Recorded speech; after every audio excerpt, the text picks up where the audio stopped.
I had this old saying for Street Fighter V is if you looked at Street Fighter V's patch notes, and if your character got a buff target combo, they were probably getting nerfed. Yeah. It's Like like Vega, that's they're like, we yep. fixed Vega's target combo going into his V skill 1. Oh, and we also removed his slide. It's like, what? Yeah. They would do stuff like that. It was Yeah. like, yeah, that constantly, yeah. Yep. Well, his the one that he launches with roundhouse that doesn't hit crouchers, that now is more frame advantage on hit, so you can actually land a slide knockdown. The juggle property is different. By the way, we took out his command grab. You're like, wait, what was that last part? Yeah.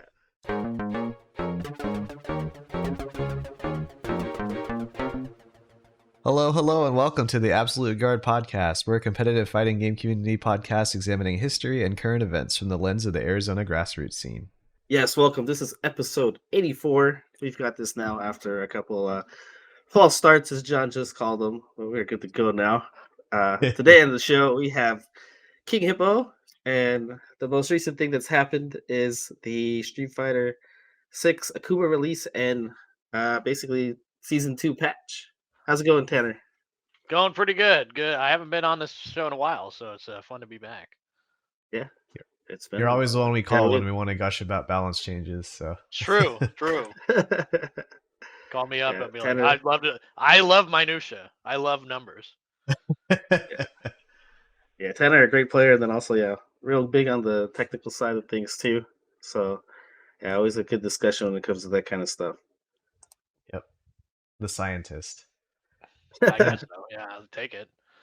It's good too because I need some science to carry me right now because I'm also exhausted from staying up late, playing the game, and just learning a lot about everything that's changed. I was seeing the Discord. You were cracked out. I was like late, and I look over and I'm like, what is this room going on? Yeah. Jesus. Yeah. You guys have jury duty tomorrow like the rest of us? I got lucky today because or this past couple days because I have to do a deploy for work, and so I have to be up late anyway to monitor how it's doing. And I'm like, all right, well, if I'm up late, I might as well be playing the Akuma Patch in between. Yeah, so. I guess that makes sense. Yep, it all worked out. Yeah, I worked last night, and then I remember, popping into the Discord here and there just to see what's going on, and I see the voice room is like full of like 6 to 8 people. It was like super late. I was just like, like they're still going at it, huh?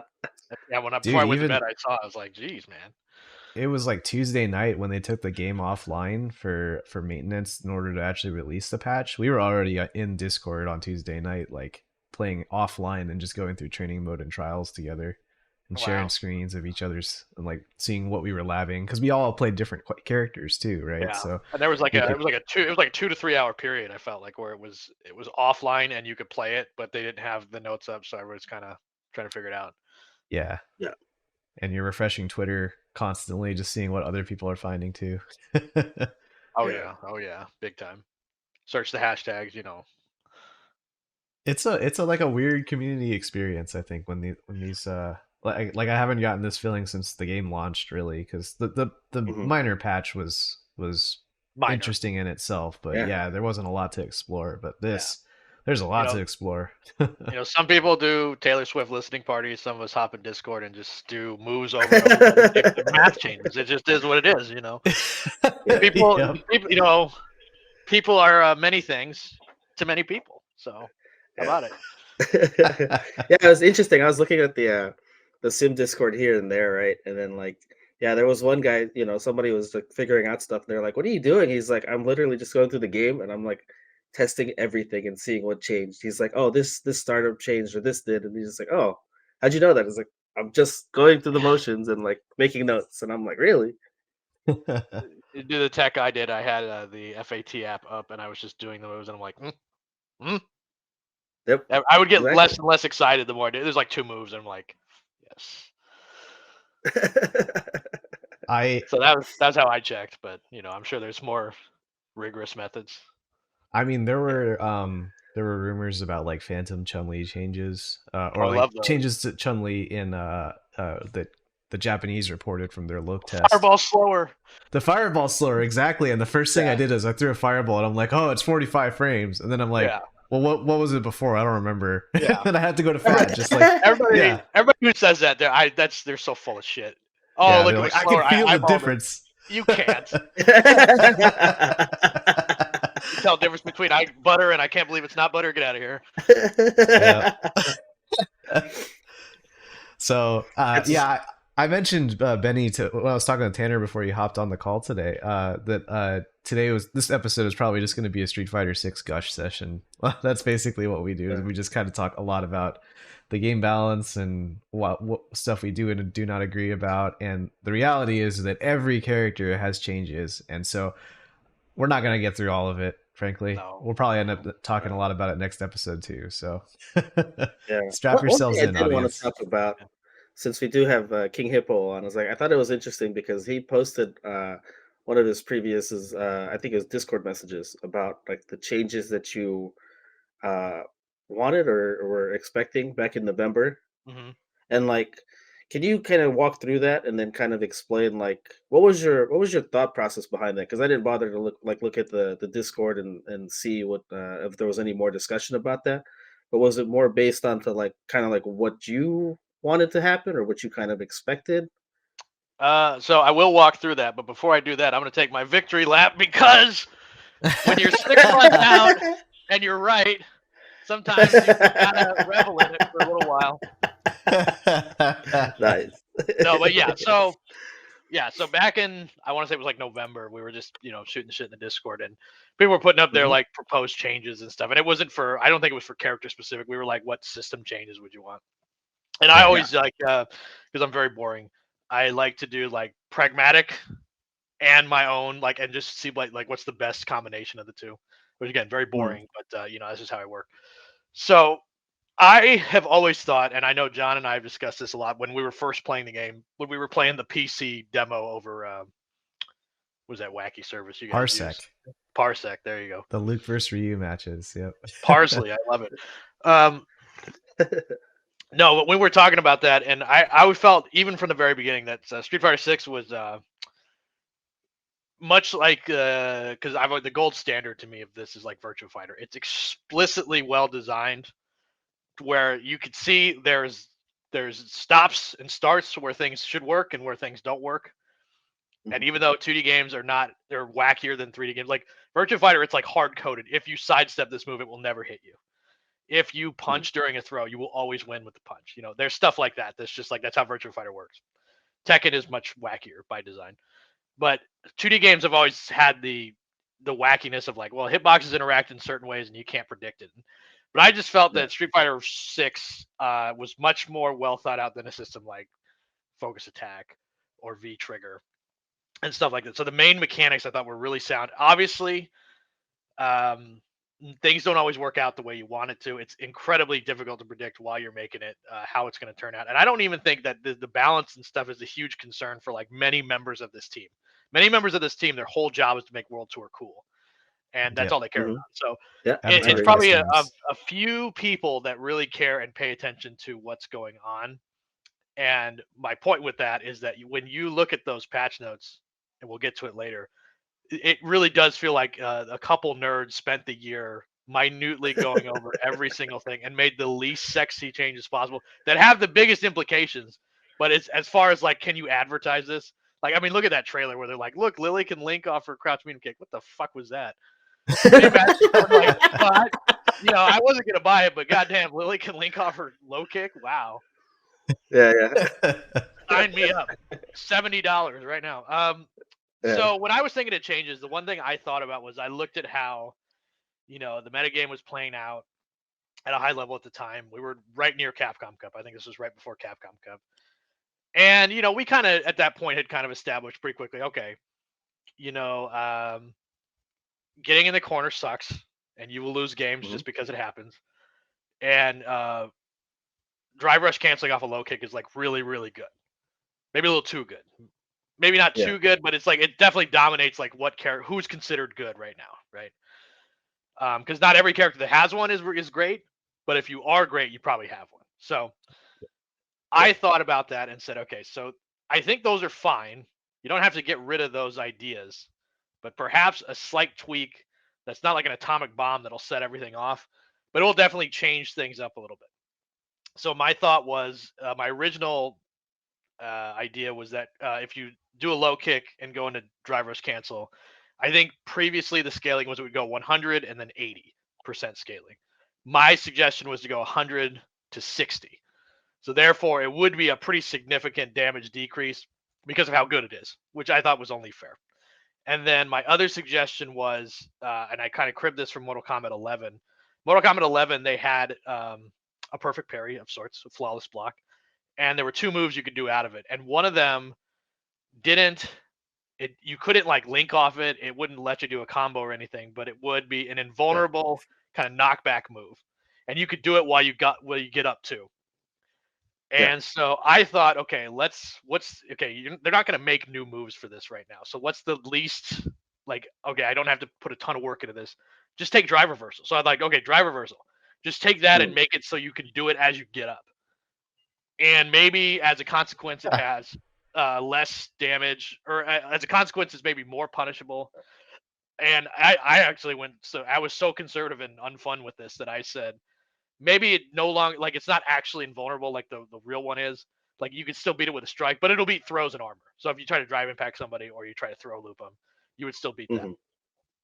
So lo and behold, when the patch comes out, first thing I test is crouch medium kick into drivers, and it's now 100 to 68%. And already my heart has grown 2 sizes like the Grinch, but not full.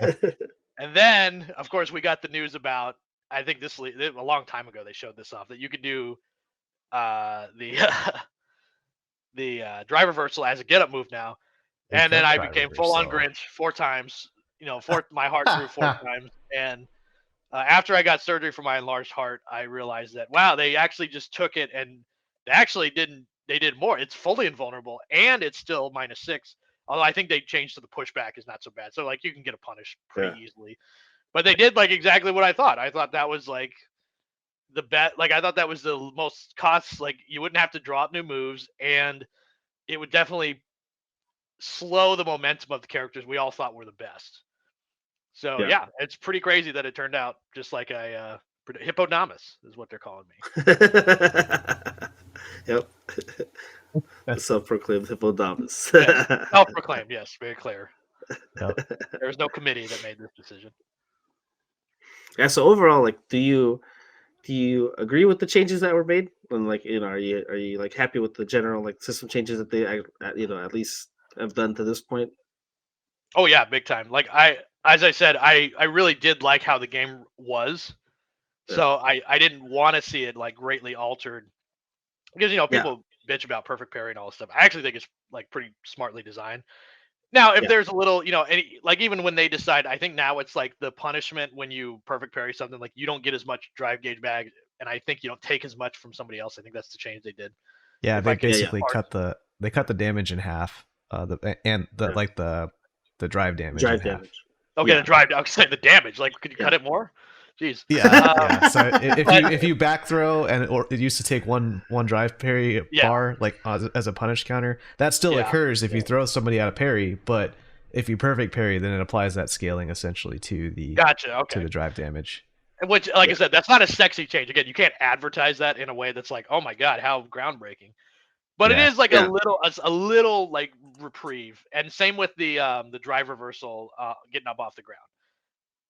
Ultimately, it's not gonna like, okay, this one character was bad and now they're good solely because of that. But I mean, it's definitely like you will have to consider that move in the what you'd call the stack of options that you have to consider for. Like you can still safe jump and beat it still, but if you're trying to do like regular, throw loop or something like that and just try to do it, you will have to think about that move. And whether or not it's amazing doesn't really matter. The point is it exists. As far as the overall changes, I actually am really impressed with what they did. Like I said earlier, it really does seem like they watched everything and what people talk about and what people complain about, but not like in the broad strokes of like, wow, I wish my character was the best character in the game.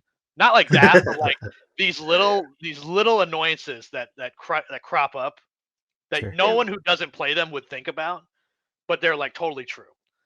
And like all that stuff got addressed, which I thought was really weird because a lot of times when they do these big pound stages, they do like these really broad, for better or for worse changes. So it's like, oh, we changed this target combo, so now it's now -2 instead of -4. And you're like, thanks. It's like the when the hand is waving in the water and then the hand comes by and high fives it as it sinks. Yeah. Like a lot of like when you go real big like that, you go big or go home. So sometimes they kind of suck. This one is way more targeted, and I think people are going to end up liking that a lot more, even if at first you're kind of like, oh, that doesn't seem like that much. I think it'll add up over time. I did notice that like pretty much every character has an individual change where players of that character are like, "Oh shit, they fixed that," and the rest of us are like, "What is that?" Yeah. So exactly, like, it's I could definitely vouch for that. Like and I getting think that that's extra perspective of people who actually play the character. You know? well, I think that's the best feeling too, because I don't think you'd want to change it so broad that it would just like, oh, this character is now the new main character. Like everybody plays that character. Like that's not fun. Like that's boring. Like okay, obviously they're the new best. Or yeah, I guess you could say he'd be like that character. He'd be like that character of this patch, right? Ryu or Aki or someone like that, right? Where they're just okay, they're the new best character, obviously, and it's like, well, that's no fun. I mean, So I am glad that they kind of strayed away from like like I'm just comparing, just throwing it out there, like Killer Instinct. It was like, well, Fulgore used to have a meter like this, and now his meter build is completely different. He's not even the same character really that was in the same.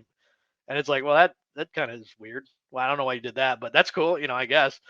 This I think is a little bit better, and I think for all the grinching people did about like how long it took for this to come out, I really do think it was like laser focused as opposed to like, well, we need people to get interested again, so we're gonna put a bunch of wacky shit in there and hope it works out. Yeah. Well, I mean, we saw how well that did with Dragon Ball, right? Yeah, it was great. I love Dragon Ball. Everybody loves Dragon Ball Fighters as the current patch exists. Wait, what's that? I'm getting in my headset that there are approximately 3 people at Combo Breaker playing it right now. It sounds dire. I wouldn't do Actually, what's interesting is we've been kind of on a like we've been on kind of a hiatus for the past 2 weeks. If you listen to our previous episodes, they were pre-recorded episodes with Mary. Go check them out. But we kind of missed a lot of the discourse leading up to this patch. So now that we actually have the patch notes in hand, everybody's hunky-dory, right? But like there was some angst from the community in regards to like, when are they going to release the patch notes? When are they going to release the patch notes? And so we now have this like perspective of being like, now that we have them, like, was it that big of a deal that they waited to release these? That's the crack, like the same addict on the street. Yeah. I need like that's all that, like there, because there's people like like people like Chris Tatarian exist who are like barely human, and they're like, well, if I don't have the if we don't do 8 sets a day, and I don't have the patch notes 7 months prior, and I won't have the most optimal turbo. Shut up, loser! Like just like come on, like this is not that serious. People don't take it that serious. Nobody thinks of it that way. This is not the NBA, okay? Like if the NBA was going to change a rule, you'd know a year ahead of time, okay? This is not the same. So don't think of it like that. Just have fun with it, Now the combo breaker thing where it's like they just chose to let it rock, that's kind of goofy. But at the same time, it's like, can we talk about that? I want to I'm actually really. Oh, go ahead, Penny. No, I was gonna say we have brought that up on the show in recent episodes, and it was like one of those things where like as a competitor, like you wouldn't want to have to deal with that, right? 3 days notice, and it's like, oh, we get to play on a patched game, right? Yeah. And I ended up agreeing with you because initially I was just like, you know what, let it rock. But you're like, well, what if you were going there? I was like, you know what, like as a competitor, like I probably wouldn't want it. As a spectator at home, sitting at home, I'm like, yeah, let it rock, and I want to see what the hell goes on, and I want to see the chaos, right? Right. So I don't know, like, go ahead. Since then, the players have spoken. Apparently, the entrants at the combo breaker spoke. Obviously, even like I had my tinfoil hat on, being like, they're not going to publish the results of that poll, blah blah blah. But no, they said like 90% of the competitors or something like that said that they would be down to let 81. It rock. 81. Yeah. Okay. Yeah. Democracy.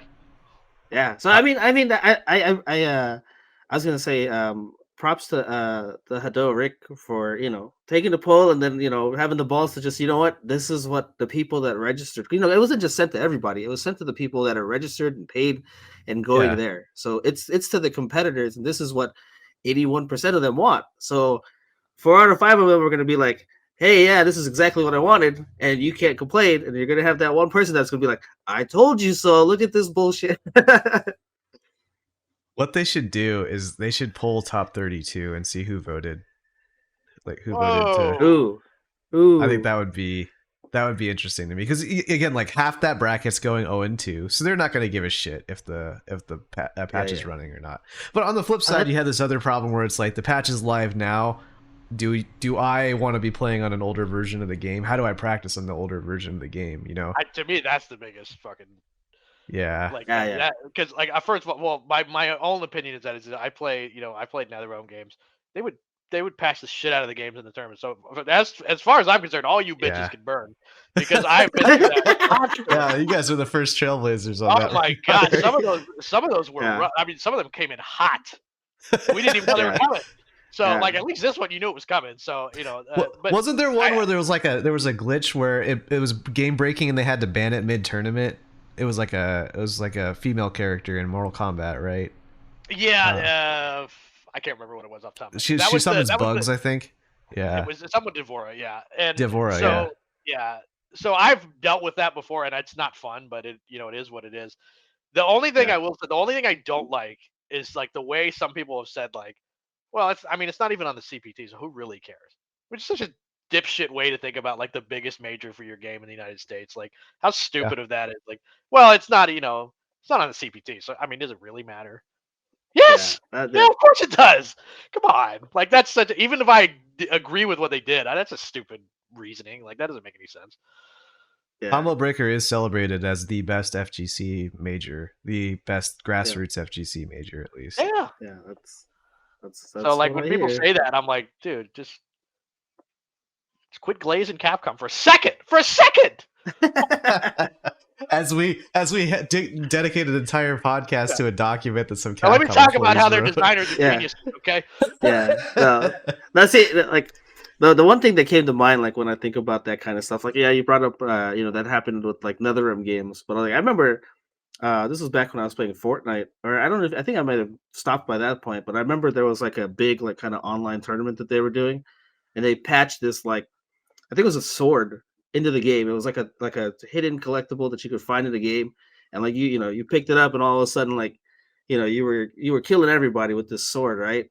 And it was like the craziest thing to like tune into somebody's stream, and they're like, did they really think that this was a good idea? And like there's huge amounts of money on the line, and people are participating in this online tournament. And they're just like, I can't believe that they allowed this to happen. But it ended up kind of being that whole situation was like, well, you know what, we're gonna get eyes on this, and people are gonna tune in and see the chaos that's going on. And like, yeah, there wasn't a lot of people that were happy about it, especially if you're involved, like we were talking about last time on one of the episodes. It's like if you're a competitor, like, and you got killed by that thing, you were just like, man, you're second guessing everything.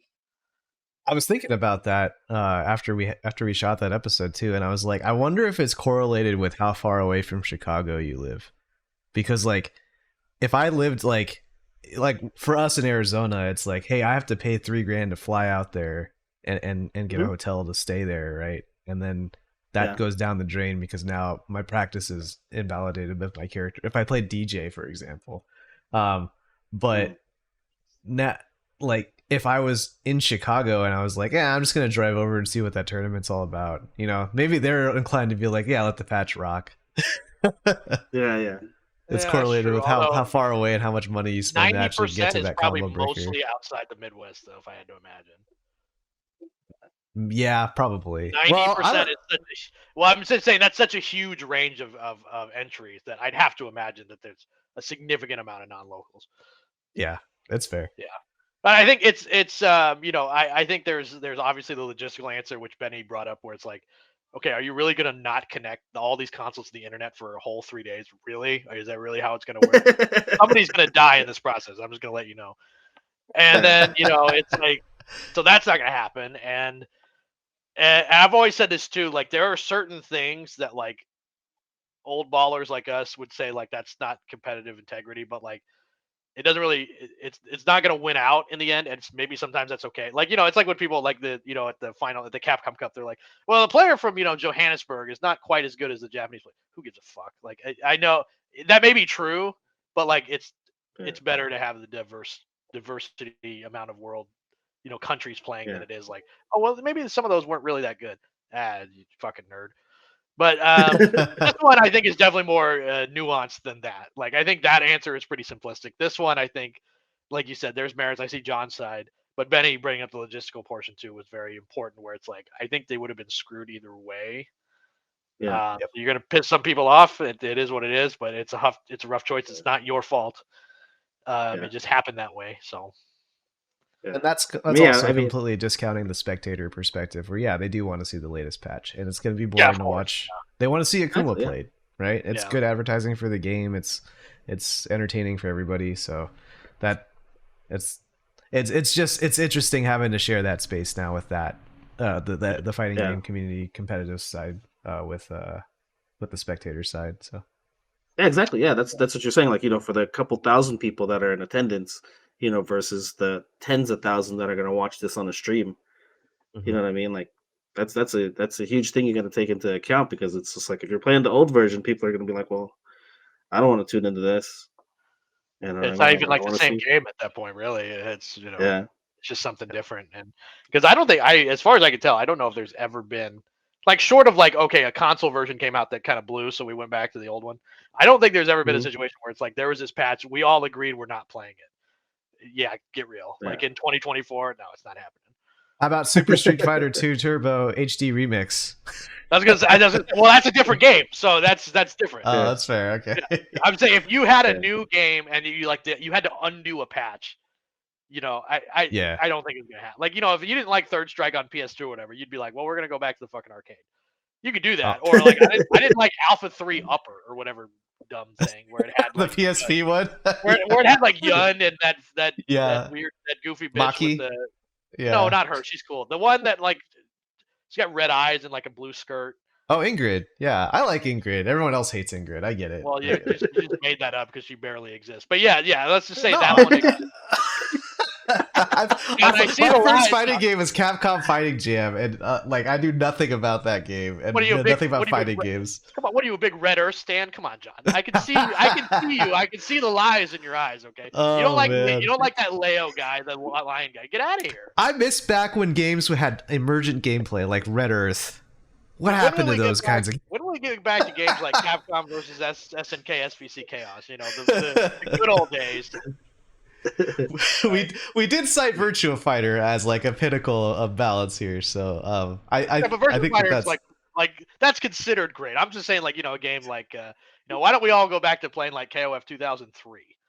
Yep. What are we KOF 14? KOF Maximum Impact. We're not playing it. Oh man. But yeah, it's a weird. It's it didn't really happen that often with Street Fighter. Like this is mostly like games that quote unquote people don't care about. Like Mortal Kombat, like no one's gonna cry any tears for like, haha, bitch, Kotal Khan now does 80 million damage. We'll get fucked. Maybe you should play a better game. Now they're like, hey, wait, it says that old tweet of me reaping, me sowing. Me reaping, ha, me sowing. Wait, what the fuck? Okay, well, so Combo Breaker's coming up this weekend. I'm sure we're all going to tune in to some degree and see how this patch will play out, but. Granted, we have had a couple days with the patch, and we have the patch notes in front of us, and I was curious about like everyone's kind of first impressions after having like getting it in your hands, theory crafting aside. Benny, do you want to go first? Yeah. So I was like, personally, like I don't even remember what the change to the command was for reversal, but like I don't really see a difference in that helping me too much. Like really, drive reversal? Yeah, okay. at least at this point, like it's something that I stopped, or I was using more sparingly as I got, as I leveled up. Initially it was one of those things where it's just like, well, I'm really, really, really terrible at defense, and this is my only way to get people off of me, and it's just like, but then like that was easily baited. So now it's kind of the thing where I'm just like, well. I'll throw it out there every now and again if there's, if a certain move comes out or, if I'm under duress, but it's like, it's not anything that I rely on anymore. It's probably the least thing that I rely on defense up at this point. Yeah, I agree. My feelings about gyro reversal are complicated because like I thought of it as like it's going to be this thing that changes defense entirely for the entire game. And Tanner kind of Mhm. alluded to it earlier, where it's like it doesn't really matter how good it is; it matters more about how that it exists. So now people have to think about it. But Yeah, at least right now, in 3 days into the patch, people aren't thinking about it because it's so new. So it yeah. feels a little bit more muted as far as initial impact goes. Impact, but like it has gotten baited for me as well. There have been times when people have meted with jabs and then been able to just block it. There are times when I expected a throw loop and instead they shimmied me and then they blocked the drive reversal and punished me. So I was just like, oh, this it's not this magic silver bullet that I was hoping that it would be. I'm still getting, three touched and put in the corner and to death, Yeah, I think that but that might change over time. We're still learning how to use it, I think. yeah, I think the change that's affected me the most right now is just the change to parry and recovery frames and stuff like that. Because that's something that on the opposite side of the spectrum, like I said, like reversal is something that I kind of took out of my game. Parry is something that I added to my game almost to the point to where I was like I felt like I was overusing it. And now it's like now I'm in the process of kind of dialing it back. And like I was even like, playing in the hub earlier today, and it was the same kind of thing where I was just like, I'll just parry, and I was playing an Akuma, and they were just like, they'd whiff a demon flip in front of me, and I'm just like, oh shit, I can't do anything. You know what I Yeah, mean? So it's like it's one of those things. That's probably the system mechanic or the system change that's affecting me the most right now. It's just like, yeah, that's yeah. been the biggest part of my game that I added defensively. So it's like, yeah, I got to kind of scale that back a bit. And for our listeners, the drive parry change is that they added some additional frames of recovery on a whiffed parry, right? So Mhm. now, and they also made it so you're fatter when you whiff your parry, so people can they throw Throw you her mom. easier. Yeah. Yeah, Mhm. which Mhm. that's great for me who has great walk speed or had great walk speed. Now I have good walk speed. Um, You but have walk speed. yeah, I can indeed take 2 steps forward and throw. So cool. Yeah. Other first impressions? Anything else? Well, no, just in terms of like Dawson, like I wasn't personally expecting much change with him, just because like it's almost like the grapplers in a sense, and like we've talked about this a lot with Scott too, and it's just like grapplers, like Keith is always the one brought up, and then Sim are very unique cases, and it's just like Yeah, they're characters that are tough to balance and tune because like you don't want to overtune them because then they're gonna be really overbearing to the point to where it's just like, how do we deal with, his character type and get in, you know what I mean? yep, So like I didn't expect a lot of changes. So the stuff that was added, I was just like, well, they're mainly buffs. They didn't really nerf anything about them other than some like hurt box changes and stuff like that that I guess were kind of just to kind of put things in line with other characters. So I for one was just like, well, this is fine. Like the people or some of the people in the sim discord expressed kind of like disappointment because I guess they were wanting more kind of like wide sweeping changes or some kind of like new tool or something to work with, and I'm just like, nah, like maybe for season 3 or whatever, but right now like I'm perfectly fine with them like adjusting the other characters, and then just as long as they didn't really nerf anything about him, I was perfectly fine with that. okay. So no buffs needed, but are you does that make the patch like underwhelming for you, or does it feel less shiny and new because of that? There's less to deal with or No, not less not to me personally, experiment with. because like Okay. I think it's mainly just because like on from a personal level, like I still feel like there's so much stuff that I'm still learning and adding to my game, whether Mm, it's Oki or other things. Like I still feel like I'm behind the ball. So in a way, I'm playing catch up with the current version anyway, or with existing things that still work.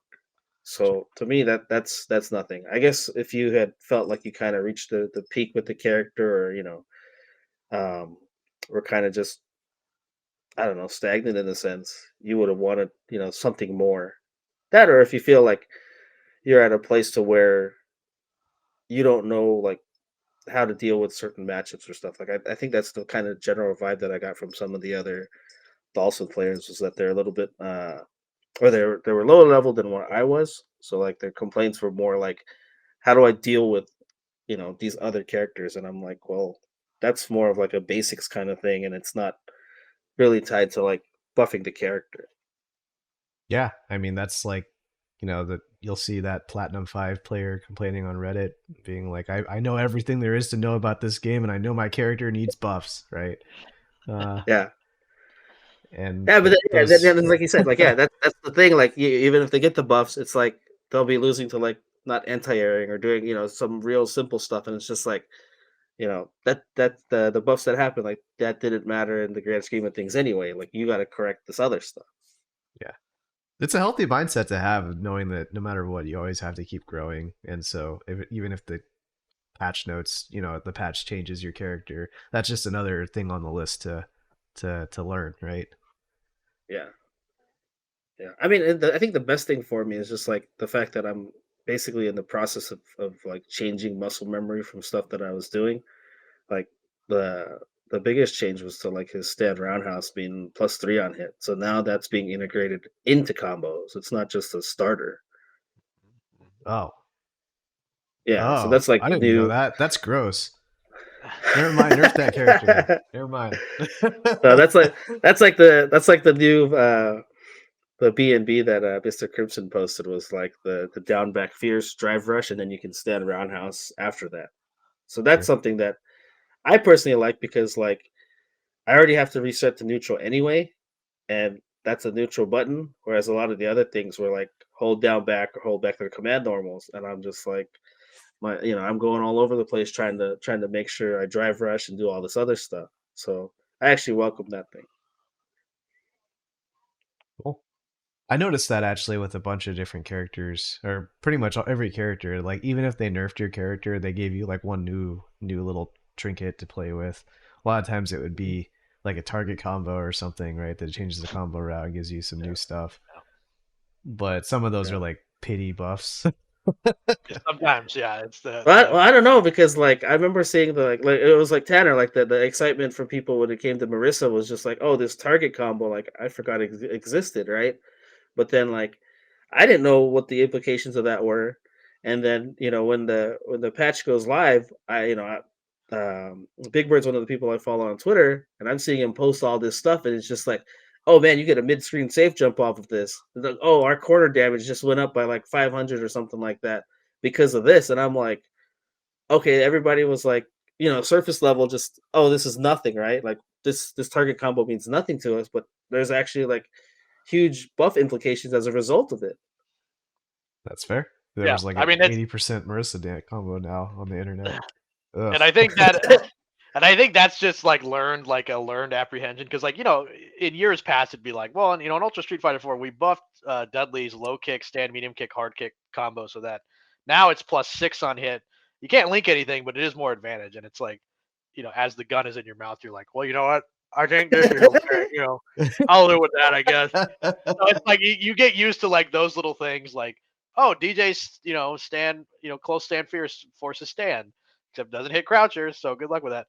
So you get used to things like that, where like the compensation is always bad. But like I said, this one's far more micro targeted. Something like Maritza's double stand roundhouse target combo, just a little tweak here and there, or even I think the Cami one is similar, where it's like a little tweak here and there makes it a more effective move than what you'd been doing before.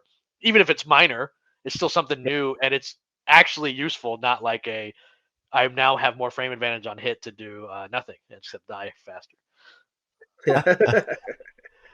I had this old saying for Street Fighter Five is if you looked at Street Fighter V's patch notes, and if your character got a buff target combo, they were probably getting nerfed. Yeah. That's Like like Vega, that's they're like, we yep. fixed Vega's target combo going into his V skill 1. Oh, and we also removed his slide. It's like, what? Yeah.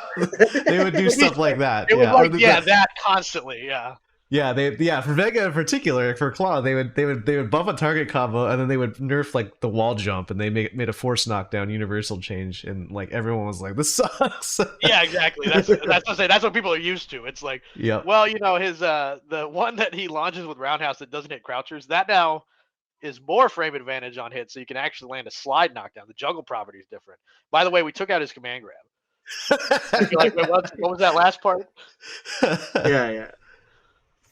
Oh man. So yeah, you don't want that to happen. But yeah, I think this one is a little bit better, much better, I would say. Yeah, Yeah. I'd love to hear your first impressions, Tanner. So there's a story that Steven Spielberg always tells about the first time when he was a kid, he met Admiral John Ford, the great American director, and his advice to him at the time was, I'm going somewhere with this, trust me. His advice to him about art, and you look at this grizzled World War II, like was on the beaches of Normandy filming World War II veteran with an eye patch, and he's talking about art. And he says, he showed Spielberg two paintings on his wall, and they're two of cowboys. One, they're looking off into the distance, and one, they're on a ridge, and the canyon is right below them. And he said, "Son, when the horizon is at the top, it's interesting. When it's at the bottom, it's interesting. When it's in the middle, it's boring as shit. I wish you well. Now get the fuck out of my office." And the point of that was that he was saying that, like, in all things, it's really hard. Like, the beginning and the end, or the top and the bottom, is always like the most interesting part, and that wishy-washy middle is always the least fun part. Fighting games are exactly like that in the same way. So, like, a lot of times, what is actually the best in, like, the meta is the most boring possible thing. So, like, there are some characters in Street Fighter 6 previously where it was like at the top they were interesting. So dare I say someone like JP or Rashid or someone, they're pretty interesting characters. Even though they're really good and they're really impressive, they're interesting characters.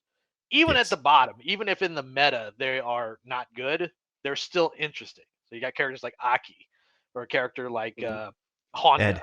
or Ed. I think Ed's pretty good, but like I would have said Ed. So, but then you have characters where they're at the bottom and it's for boring as shit reasons, like Kimberly or Manon, where it's like there are just Mm. certain things they don't do that just it. There's no real reason. There's no fun. Like, it's just not. And then the characters who are good and they're boring at the top is like Cammy, Ken. Sorry, John. Mm. To a lesser extent, Chun Li. No, I get it. I Yeah, get it. Jury, who are like they all do kind of the same thing, and just they're slightly better at it than everybody else. You just described low forward drive rush, the I character, right? sort of, That's the I sort of archetype. did, but I would Yeah. also in that not good and not interesting is Jamie, where I mean, he even has low kick drivers, but it doesn't really matter, right? So, Yeah. like, to me, Yeah. so the thing about that was the way you could address that is this is where people go wrong all the time. People could pinpoint that like easily. That's this day one, but how to address that is interesting because you can either go for, well, I want to make every character more like Ken, disaster. The game would be horrible, right? Or Yeah. I could try to make more characters like JP or like Zangief or someone where they're like hyper specialized. They do this one thing really well. Sometimes it's really good. Sometimes it's cool, but it doesn't work out like in a competitive setting. But it's at least it's interesting, right? And I Yeah. think for the most part, they try to steer more towards that. These characters do Mm. this thing. Let's try to preserve that, and let's not give them like Kimberly. It would have been the easiest thing in the world to just be like, just give her an invincible reversal like we did Yep. before and call it a day. That would have been lazy to me. But that's just not.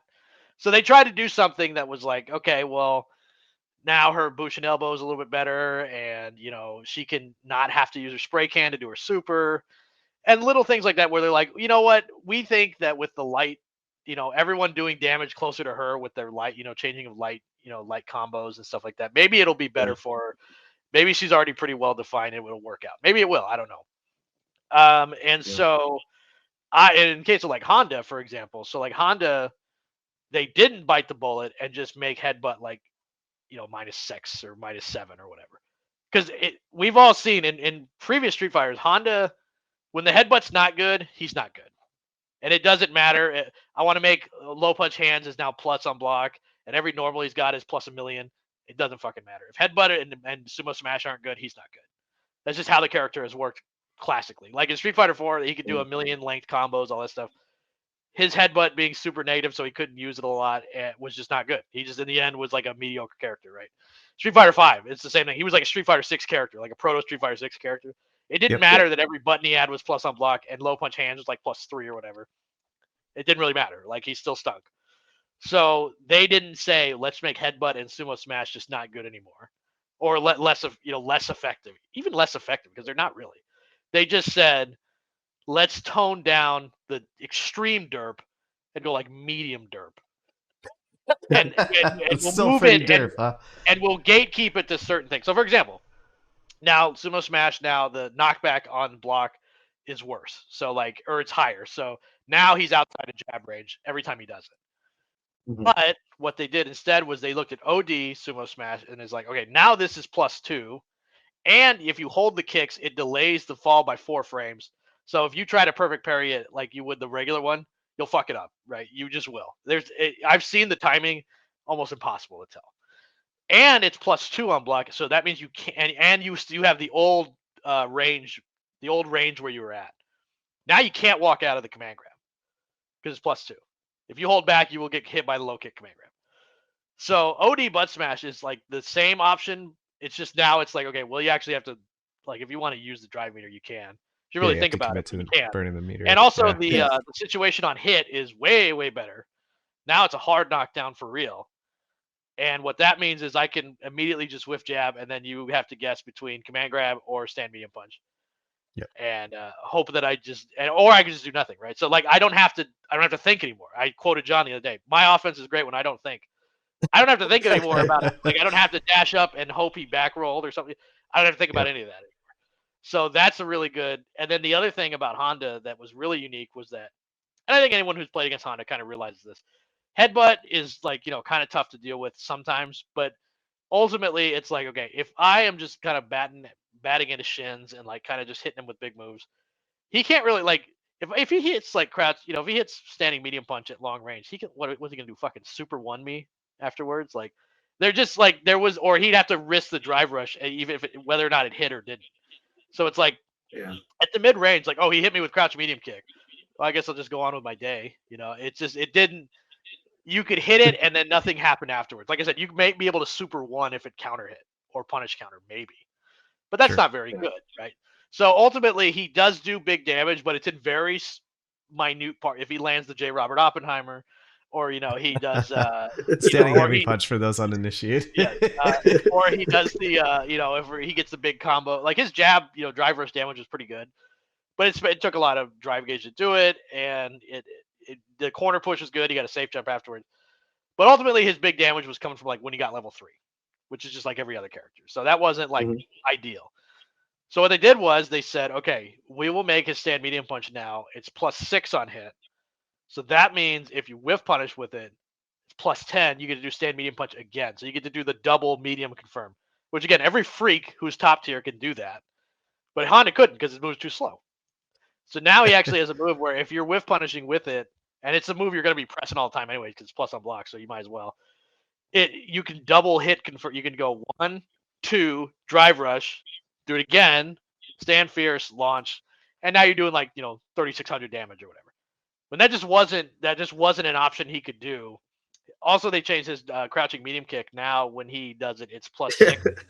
So now it's +10 after a drive rush. So if you hit him at like the very tip because you drive rushed in after headbutt, you'll always be able to hit stand medium punch into fierce headbutt or fierce 100 hand slap. And Oh, if you have the that's pretty sumo good. spirit buff, that's a lot of damage. And it actually doesn't force restand. I'm lying. But if you got hit by crouch medium kick, you're probably standing anyway. So you'll get the sumo smash head, knockdown. If you have the sumo spirit head thing, really good situation. So there's a lot of situations now where it's like, well, you could outclass him just by kind of dancing around his medium range and just waiting on headbutt. It'd be boring, but like he wouldn't really be able to do much. Now it's like, okay, Yeah. well, if I whiff something and he actually like sees it, that's bad news bears for me. The other thing they did was they just made his legs disappear. He's like Charles Xavier. Yeah. And so like his stand medium Yeah. kick just doesn't Yeah. have a hurt box after the 7th frame. Yeah. Like it Yeah. just I does. posted that in the Discord. Yeah. Like literally, if you're at -1 and he does that, and you just have a crouch medium kick that's like everyone else's, which is 7 or 8 frames, you will not hit him. He will punish counter you every time. Yeah. It's crazy consistent. So now it's like, well, okay, so I push you out a little bit with jabs, and normally your recourse would be like crouch medium kick, drive rush me, or something like that. Well, if I do stand medium kick, you will get punish countered, and punish counter, it's +8 on punish counter, which means I get close roundhouse, stand roundhouse into launcher. So I get to go to town. So it's a really Yeah. I always wished it was that, but I was coping because it really wasn't. But I wanted it to be. Now it is. So it actually is the ultimate low crush, move. And that's, Yeah. like I said, he couldn't really get around like, and I think they also like universally a lot of characters they just have a bigger hurt box on their crouching low kick. I feel like that was a thing. As you scroll through the list change, you'd see that a lot on characters. Yes, they made low He's having floors much extended more air whiff box. punishable. Yeah. So that, I mean, that's, you used to have to go for stand fierce all the time, but like that, the range is shorter. Um, the big one is if they DI'd, because it's only cancelable in the very first couple hits. So if they just DI'd, you were just kind of screwed. Yep. Now if I'm pushing with stand medium punch, because that's plus on block, I can pretty much, like, even if I miss it and their drive impact me, I'll probably react with drive impact in time. So that's there again. Those are little minute interactions that you wouldn't think about broad strokes, but they're going to have a huge effect no matter what. Because if he can get more damage, like I think I showed on Twitter that now, because of the double stand medium punch, if he whiff punishes and he's got full resources, he'll do like 6,000, just like the freaks like Luke used to do, and JP and stuff like that. Whereas before he just couldn't. You would he could get close to that, but also you would have to guess on the drive rush. Like you'd have to hope stand medium punch hit. Yep. Yeah. Where it's Now like you can that's confirm not, into it. and now you can confirm into it, right? So Yep. that is, I think that's really impressive. I think that's a really good, knowing that the headbutt, and it got some compensation. Like it's -3 now. It does a little bit more damage if you do it as an anti-air. But not biting the bullet on, like, well, the easy change would be to make headbutt worse, like it's always been for the past 10 years or whatever, and just hope that that's good enough. And it's like, well, it's not really. We know that's not good enough. And But we could give him, something that actually is useful as a weakness that he actually has, versus just hope that these universal busts work out. that was like one of the main themes of Honda, though, in general, is that people recognized that he was not a very strong character, but he also is a scrub killer character, and people were really angry fighting against him online and whatnot. And so, how do you balance for lower level play while also buffing him, but not buffing him to the point where people hate fighting him even more than they already do? And as you said, like the easy solution for that would be to just gut the headbutt. Or like, oh well, the hard punch headbutt is -13, but the other ones are fine. Yeah. Like, no, just don't even bother with that. Just don't. And I think Honda, to me, is just polarizing. Like I think he's more so polarizing than anything. Like just like he is classically, right? Classic Honda is a polarizing. Like there are some times where it's like, oh, I get to play against Fei Long, Cammy, and Zangief. Well, my bracket's easy. And then sometimes it's like I face 2 Ryus and I'm committing suicide in the third bracket.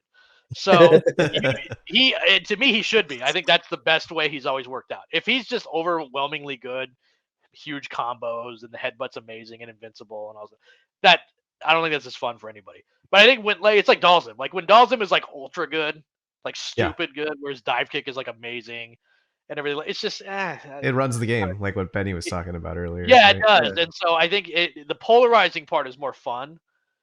And so I think they did a really good job of, like, okay, understanding that is better than just, oh, let's make a stand medium punch +4 or whatever. Just make it overwhelmingly good, which they didn't bite on. Or like, oh, well, he can force stand with, the low punch sumo. I thought they were going to do that. The sumo spirit thing would always force stand.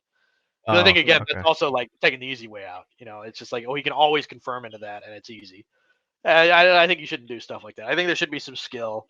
And I think it's fine if he has bad matchups. Like if he loses to Luke or whatever, that's okay. Like it doesn't really, it's not that bad. And if he has more health, if he has higher health, and there's a lot of damage nerfs across the board, it'll still feel better anyways. Or another big one, and this works for Honda, the parry change where the drive gauge comes back really fast after a parry of a projectile only.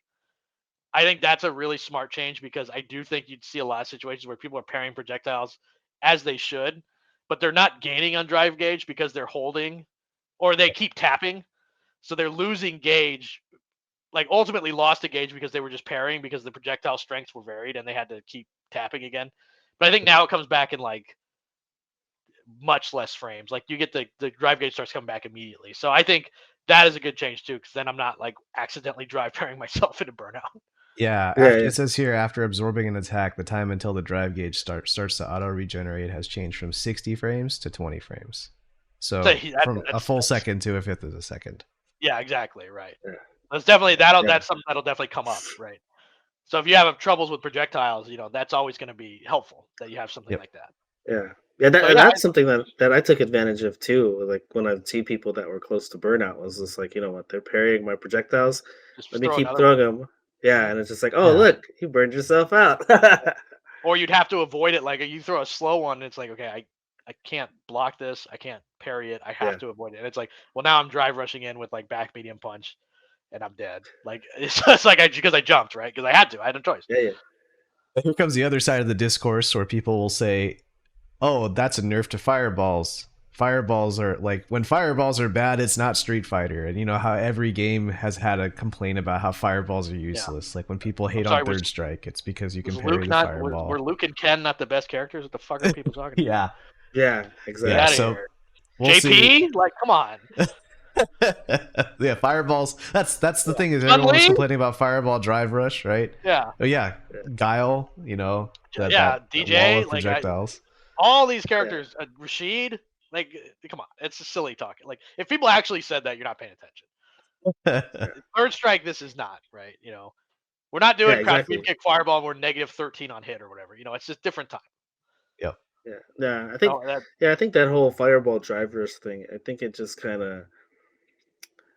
I want to say it's one of those things like I mentioned it I think in the Discord or something just as a possible change just because it's something that I saw from a lot of people on Twitter in terms of their reactions like they wanted it removed or they wanted it changed in a way that made it very ineffective and I was just like you why know would you do that? You know. yeah I was like I didn't necessarily agree with it but I was like I kind of posed the question to the group and was just like what do you guys think about this and it's just like there's a lot of implications with that and I think a lot of it goes down to like kind of like basic fighting game gameplay, right? Like the kind of Shoto, the Fireball, Dragon Punch uh, characters, right? Like Yeah. some people don't like dealing with that kind of stuff, but like that's an integral part of like Street Fighter is the Shoto gameplay It's and how identity. you deal with it, yeah, and how you get around it and stuff like that. And it's just like to me, that's something that like I don't know if you really want to take something like that out.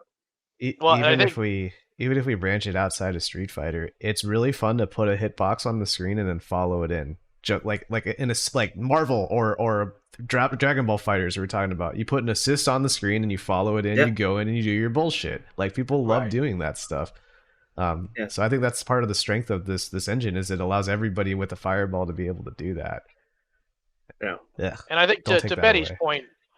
point, I think what he's like, because the way people sometimes talk, because everybody's a politician, which is just coded that they're huge pussies and they want to like secretly lobby for this, but they don't want to come across as too much of a stooge, too glazing, but like they are. And so like a lot of people, what they really don't like is when you perfect parry a fireball.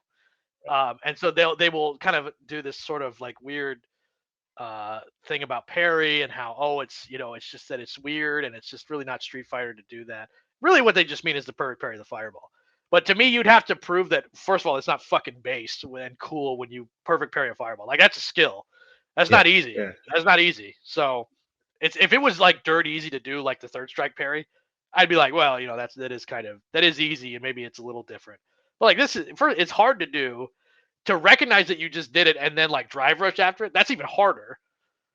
So yeah, like, and if you want to gatekeep stuff by skill, which is what everyone claims they love, the more you doing taking yeah, that out.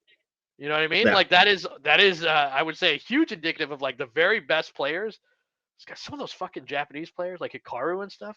They hit it Yep. every time the perfect parry. It's crazy. Yep. Momochi. Oh my yeah, goodness. And like Chris Wong, Menard D, like they can do it like all the time. It's really impressive. And Yeah. I have Like no idea. yeah, Like, and it is frustrating, I guess, if you're the fireballer. But I would also say, like, well, that's part of the game. Like, it's hard to do. Um, it'd be like getting mad at someone in classic Street Fighter if they could neutral jump over the fireball every time, yeah, which is yeah, hard. Which is hard in classic yeah, Street Fighter. It's not easy. yeah, But if they could do that every time, I mean, that's a skill. That's a skill issue. You know, yeah. and you should have things like that. If the meta is at a point where you have to do that stuff to be good, mission accomplished, man. it Yeah. requires skill. Yeah. Yeah. Yeah, you've Yeah, now made the skill. You've gate kept the skill to a certain degree. You know. Yep. yeah. Yeah, I thought it was a great point that I mean, you play Honda in this game, and like I've played Honda in four and past games and stuff like that, and Street Fighter Two, and it's just like the whole point about like the headbutt being not being good, like that's literally that was his path in four, right? Like the EX headbutt was so good in vanilla and super, and then they started changing it where the pushback was, he ended up in your face, and it's just like you know because like initially, like I remember a lot of the discourse from playing Honda in vanilla and super was blowing Yeah. up people's like block strings, and they were like, "Why would you headbutt there?" And I'm like, "Well, one, if your block string's not tight and you're not doing something great, like I blow you up." And it's just Yeah. like, and if you're Plus the blocking, hitbox is then like this, yeah, and if you're and blocking, then moves forward. That's very good to have something like that. That just like that's good. You should It's a throw that out a wall. yeah, lot. Yeah. Yeah. exactly. Like yeah, so like I remember hearing a lot of discourse about that, and just like, oh man, this pushes you back so far. You can't be punished. And I was just like, you know, um, so of course I would use it. And then like you said, like uh, when Super, like he was arguably I think top five from what like some of the tier lists and stuff that I saw. But then like as a user of that character, like if you really wanted to kind of slow things down and play defensive, like it did make the game fun for a lot of people to have to deal with that, right? 'Cause, like you couldn't get it. Yeah. And like I said, he's a polarizing character, so like when he's too good, it's very easy to Yeah, tell. So like I think yeah, like headbutt should be good, but like and so when they make it bad, then like in Street Fighter Five, headbutt is just not good, and it's like yeah, well then he's not good at all. So like it doesn't matter if anything else is better. That the fact that that big hitbox you can't just put it out there and just have they have to deal with it. You yeah. know, then he's just a slow moving, non combo having geek. So Yeah, yeah. I thought it was a great thing that you mentioned too, in terms of like where he kind of should sit in the game, where it's just like you're okay with him losing to Luke, because that's exactly like where I feel like he's always kind of been best. Is like when he's basically like John was saying, he's a scrub killer, so he kills all the lower level characters and that kind of stuff, or the and lower that level stuff. But then players like too. what? Yeah, oh yeah, the lower level players. But then like when you start moving up in the game, then it's just like you've got to be a better player if you want to use this character, because like he's got a lot of things that aren't going to go well for him when you play the top tiers. Yeah, exactly. And it's like Zangief. Zangief's the same way. When Zangief is top, it fucking sucks. I played Vanilla 4. You know, it's no fun. Like, and he will kill like again lower ranked players because they don't know how to deal with Yep. SPD or anything like that. Yep. But you know, and obviously he's got his big flaws, and so I think it's good to preserve those things while also like so Zangief just as an example. Something you would notice if you played Zangief a decent amount was like, man, he doesn't do a lot of specials and he doesn't do a lot of fierces, so he doesn't really gain any meter ever for doing so. Like it's a lot of jab, jab, jab, something, one special maybe. So Yeah. you notice across the board, they're like, well, his mediums now gain a lot more super meter, and they gave him a double stomp medium to combo into a special. That those gain more meter too. So they tried to make it like, okay, well, he can't combo into fierces now. Like that'd be the easy way. But we did make sure that he gains more super meter off of just doing regular stuff, and he can link into the stomp, which is 2 hits, and hit confirm that because sometimes Zangief's hard to hit confirm into stuff. Stand light kick doesn't push back as much, so you're not getting kicked out of lariat range all the time. Like very minute things, not sexy things, but like they'll Yeah. matter. You know, that stuff is that's the kind of stuff that like, well, it really matters, you know, in the clutch when you're trying to do stuff like that and it just misses. Yep. Yeah. Yeah. So Yeah. definitely kudos That's on that, those kind of changes. Or the big one, you know, his low, his crouching medium kick. We does that with drive rush now. If he's close enough, he can get the stab, go to a big combo. So it's like, okay, yeah. so his whole SPD game is he drive rushes up and is he gonna stop and grab or is he gonna do a low? And so if you try to walk back or jump, he hits you. Now if he does the crouching medium kick, it's +7 or whatever. And if it hits and he's got you close enough, he can link into the stab and link Into into a full lariat. combo again. So it's like that's good stuff. You know, that's the kind of stuff you want because the SPD game, the post SPD game is actually pretty smart. But it was like, well, you know, if you do the low, he only just really gets the low. It's not like a huge thing. So maybe if he get, and there was a lot of characters that were like that, where it was like, well, we want to make their crouching medium kick low, somewhat threatening. So the grapplers especially, so like Manal, Lily, they all touch their crouching medium kicks to a degree, to where it's like you can actually get something out of those now, whereas before you Yeah. wouldn't be able to, you know, because you Yeah. have to have that threat. Because if you can just hold back against the grab, well, there's you know, old Zangief used to have Yeah. the sweep. You know, old Zangief had the sweep that was killer, crouch roundhouse. Right? Yeah. Yep. That move was great. Yeah. And so you had to think about that. Now it's and then like you know obviously Zangief in Street Fighter 4 was combo machine, but then you had Street Fighter 5 Zangief who kind of sucked, and it was a big thing was because he had no real threat with lows. His Yeah. sweep was bad, his crouch medium kick wasn't good, so Yep. you're always holding back. he can just jump at you, or he can just kind of slowly the muscle inch forward thing. Like he Yeah, can do yeah, that. You can tell the guys are really thinking about like, well, if why would you just not hold back against these characters? Which again Yeah. is not like it's certainly not a novel theory, but it is not the level of consideration we're really used to from like Street Fighter level stuff, where a lot of times it's big sweeping, broad changes, Yep. very minute. Like, oh, did you think about like what we wouldn't really think about this? But it's like, yeah, that is true. That's if you hold back against some of these characters, there's nothing to fear really. yeah, So they changed that a lot for a lot of characters, like Honda, a big one. You didn't have anything to. But also, if you have to hold back, if you have to down back, his command grab is automatically more threatening Yep. just by default. And like, it's like to me, it's like the drive reversal thing. Like, it may not be the greatest option in the world, but it's an option, and you have to think yeah, about it. Yep. And the one time you forget about it, it might bite you in the ass one time, and that's good enough, to me. So yeah, yeah, I was. There's a lot of characters like that. I'm genuinely impressed by. Like Jamie was another one. You could have gone ham. You could have just said, "All right, let's get. You want to get nuts? Let's get nuts with this character." But they yeah, really were like, okay, well, let's do a few things so that his level 4, that target combo he gets, you really got to feel that he's got that target combo. That thing's the shit now. So you can see like when he does like if he gets a DI and he's at level 4, he does mad damage with that target combo now. It's crazy. He's doing like 4K. Yep.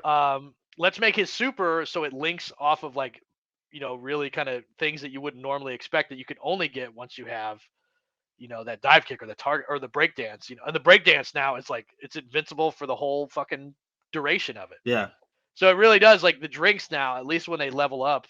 And now he's got a derp move that he can do, the palm. Like it's like every character sometimes just need a derp Honda like headbutt that you can just do, and you gotta deal with it, right? Like you need a move like yeah, that sometimes. And I think that is what because people still kind of did palm like that, but it wasn't safe no matter what. So might as well yeah, just make one of them the lead, the longest looking one safe, and just have people deal with it. It's crouch yeah, medium punch now, or it's like it's +5, I think. So like he can link into the crouch fierce if he hits it. The pushback is less, so that when he does it off a drive rush, he's +3 or he's +1 or 2 right in your face, so he could throw. A lot of small improvements for Jamie that like you could, like I said, you could have gone nuts, but they were kind of reserved and are like, let's see how this plays out. He gets yeah, more drive rush for doing the Rekkas. Those things work out a little bit better. Um, Jamie's a uh, tough character to balance too, yeah, he is. because That's the thing. It's like hard. yeah, with the level up yeah, mechanic on top of all this, like you have to determine, how good is too good, and you have to make sure that it's worth it to drink, really, Mhm. and you don't want to buff him so much yeah, where it doesn't matter if he's level 2 or level 3 anymore. Right. yeah, exactly. Yeah, I wanted to go back like the last thing or the one other thing that you brought up that I thought was really good was in terms of like the characters being interesting, right? Like you Yeah. said, you don't want every character to be like Ken or Luke kind of things, right? Right. And Right. like it made me think about in terms of like because you mentioned the characters you mentioned were all the DLC characters, right? You had Aki, you have Rashid, you have Ed, and then Akuma, right? Yeah, They I would even all throw. I play. would throw Akuma. They're all very interesting characters. Like I think Yeah, that's they're all slam very dunk on interesting. this They first season. Yeah. Yeah, they play very different from like even like kind of their previous iterations in a lot of ways too.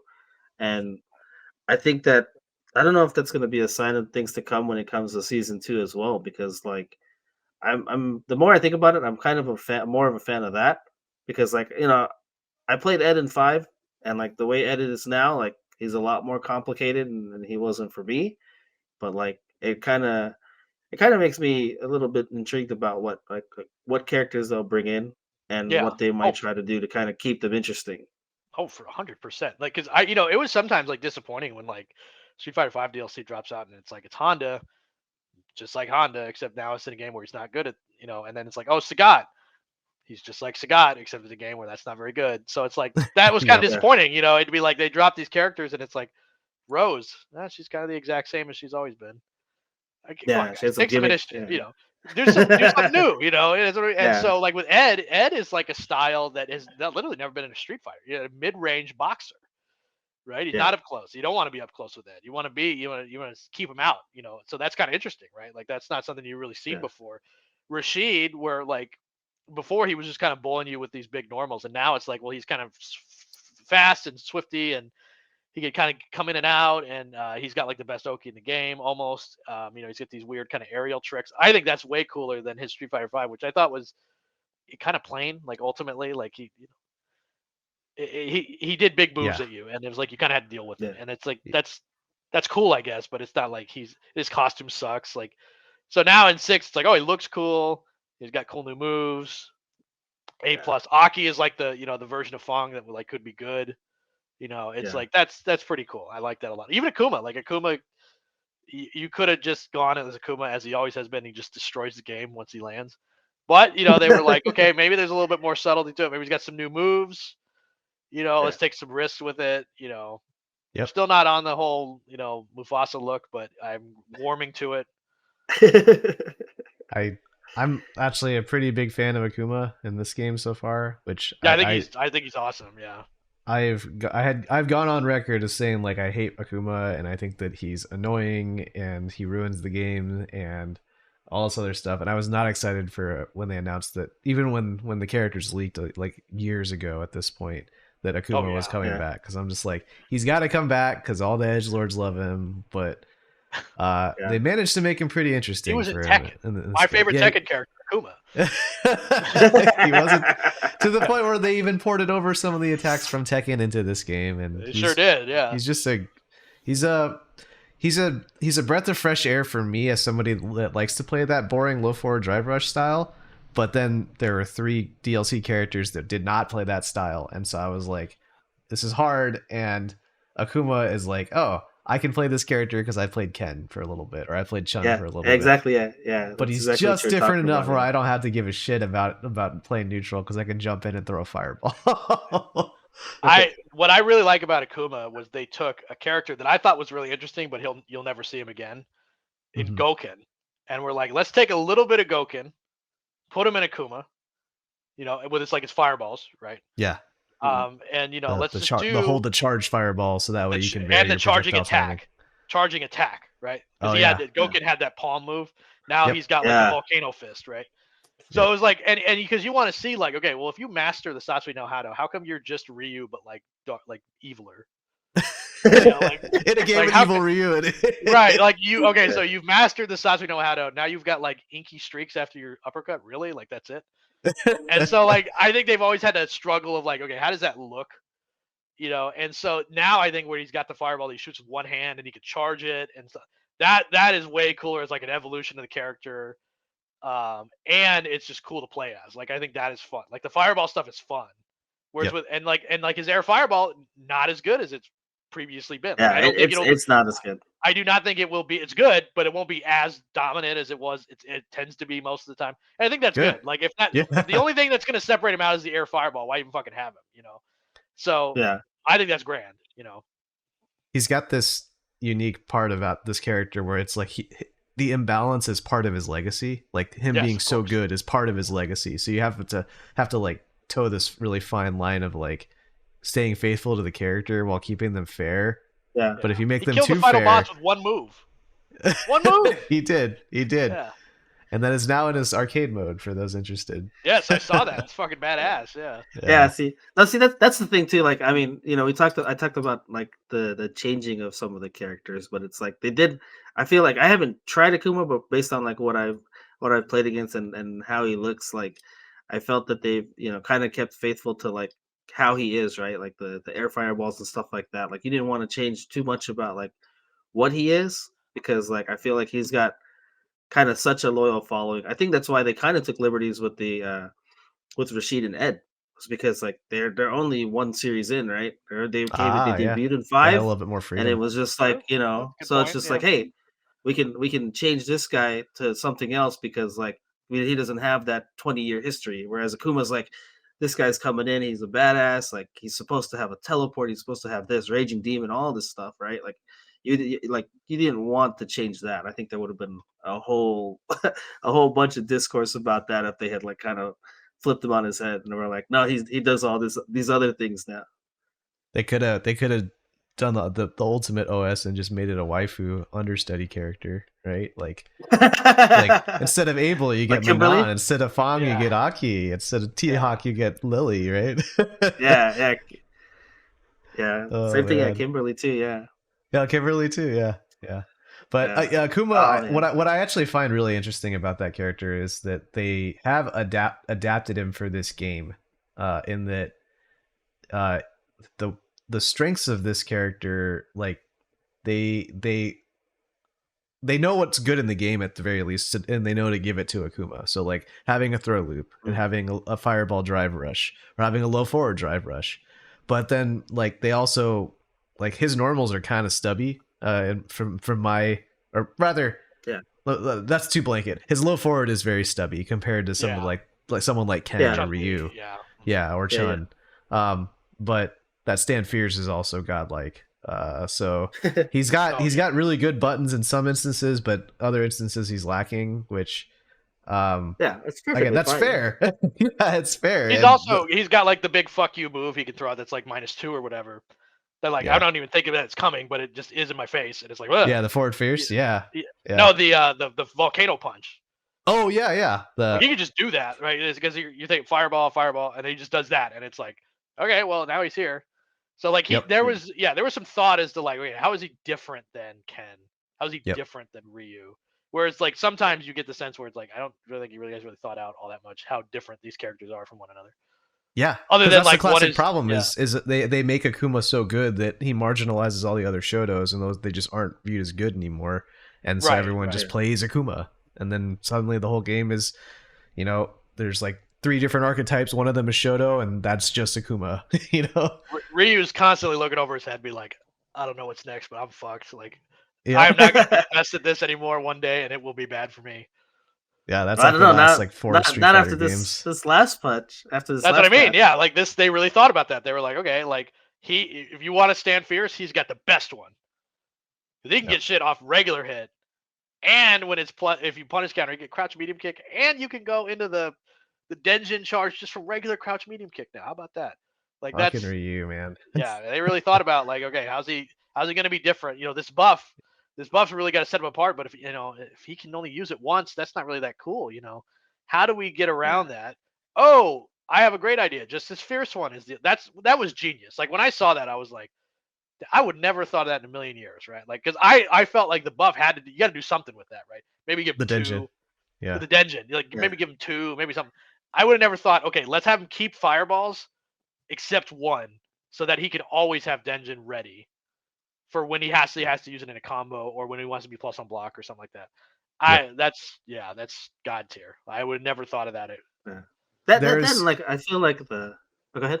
There was one Ryu player locally, Dragon Ninja, who brought that up as a suggestion when we were talking at TGZ. I'm like, because I was like, how would you buff this character? They just buffed him last patch, so he's probably good now, right? And he's like, well, I would like to be able to use Denjin whenever I want and be able to hang onto it for pressure but keep my fireball. And I was like, that's too good.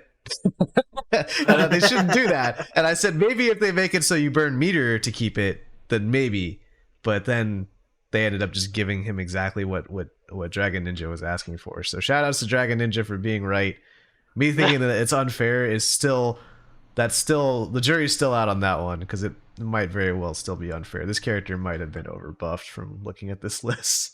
Yeah. Well, I find like that's the thing I was gonna bring up too, was in terms of like kind of Ryu and like and Luke in particular, in terms of like the face of Street Fighter, right? Because in past Street Fighter games, it's always been Ryu, right? Ryu's the one that gets crossed over in the other games. Monster Hunter, he's in Fortnite, and he's the one that's always in the promos with like Chun-Li and stuff, right? Like even though Luke has been like, the big or the big character added to Street Fighter 5 at the end, and then the face of the game for 6, like I don't see Luke everywhere, right? Like, yeah, he's in like promotional material and stuff like that, but he's not as iconic, right?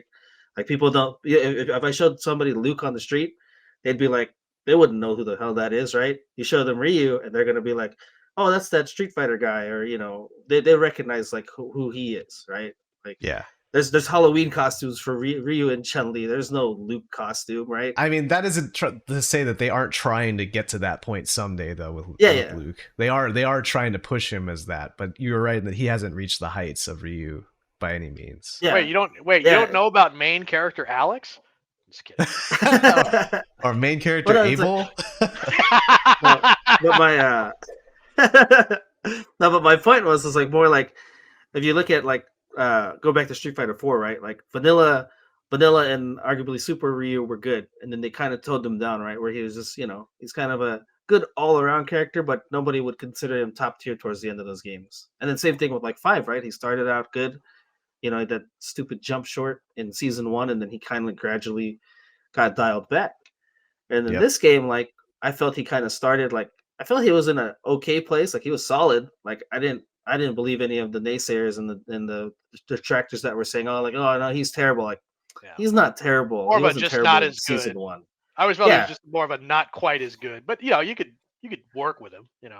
exactly. Yeah. He Yeah. had the tools, and then like the little patch and like the update to Hasho and stuff like that made him a little better. And then now he's at the point now to where like he's gonna be like probably one of the more popular characters because he already is already. And now that he's better, like yeah, you're gonna see him a lot more. One of the things, and this is probably one of the few times you're going to hear me do a lore dump on Street Fighter of all things, but Oh, like, Lord, yeah, like this character has finished his arc. Like that's true. he went from being the Hmm. rookie to being the champion to having an evil side and then conquering the evil side. He's done like with his arc. So he's not relevant to the series storyline anymore, but they still have to keep him relevant because he's like the archetypic, like he's the beginner character to start with. That's the character everybody Hmm. recommends, you know. Yeah. So I hope that he is done with his arc after this patch as well, because he doesn't need to get any better. This is so much. He's gotten so good for like my concern is that they are overcorrecting to the point where they're like, we don't want all the other Shotos to be marginalized. So we buffed Luke, we buffed Ryu, we left Ken the same.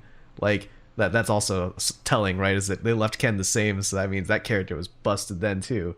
But I'm at the point now where I'm like, maybe they might have over buffed it, so Shotos are just gonna rule this game because you have all these different style of Shoto, and all of them are really, really fucking good. And if you don't adhere to one of those styles, then I don't know. I have concerns about that. But John, I don't to bring it back full circle, every time there's a Ryu, one of these days, one of these top players is gonna be like, you know what? I'm gonna fucking learn Dalsim. I'm gonna beat the piss out of this Ryu. You know what I mean? So it's like that's Yeah. where that polarization comes into effect. Now, like then you can be Okay. like, well, if I want to play a Shoto and I want to kick Dalsim's ass, I pick Ken. Ken's got some shit that can actually fuck with him floating and stuff. Ryu doesn't have that. Yeah. It's not as good as that. So it's like that is where you need those polarizing, wacky characters. Yeah, they may not Yeah. be great all the time, but there's some of these times where it's like, shit, I wish I had this That move. Okay. that that was That move. that was that That's was a fair exactly the point. point I was gonna. Yeah. Yeah. That's the point I was gonna say too in terms of what John was just saying in terms of the Shotos being good. I was like, well, I play a character that traditionally deals with that pretty well. Like, So you're sitting pretty then. That's what you're saying. I got mine. yeah, yeah.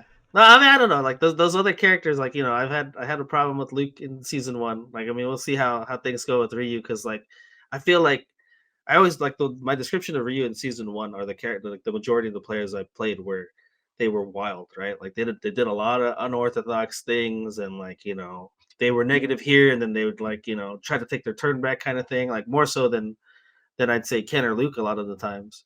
And like Yeah. now that he's better, like I'm gonna I'm kind of interested in to see how people are gonna play him now. Whether I'm gonna see more of that kind of wild play style that I had, or and it's just gonna hurt more, or That's are the they thing gonna kind is of dial it back?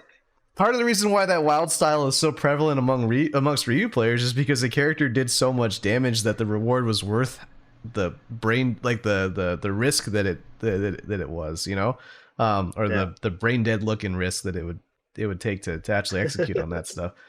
And now they re-incentivize that by buffing the damage even more. Like, who thought that Ryu needed a damage buff? Yeah. I don't. So there is that other idea of like, well, they are nerfing fireballs across the board with the drive parry change, right? So and then Ryu is impacted by the presence of drive reversal because he is a throw loop character as well. So it could be something like that where it's like they anticipate the system wide nerfs hurting Ryu even more. Or the other side of it is, I think there's definitely some thought to that, like what you just said. I think there's definitely some of that in like, okay, if in case this hurts too much, let's also do this. Like, we didn't think, a normal human thinking wouldn't be like, you know what, Chun-Li Stand Fierce needs to be better. But they also were like, you know what, she's gonna lose some damage out here. So maybe let's just do this, and it'll probably work out okay.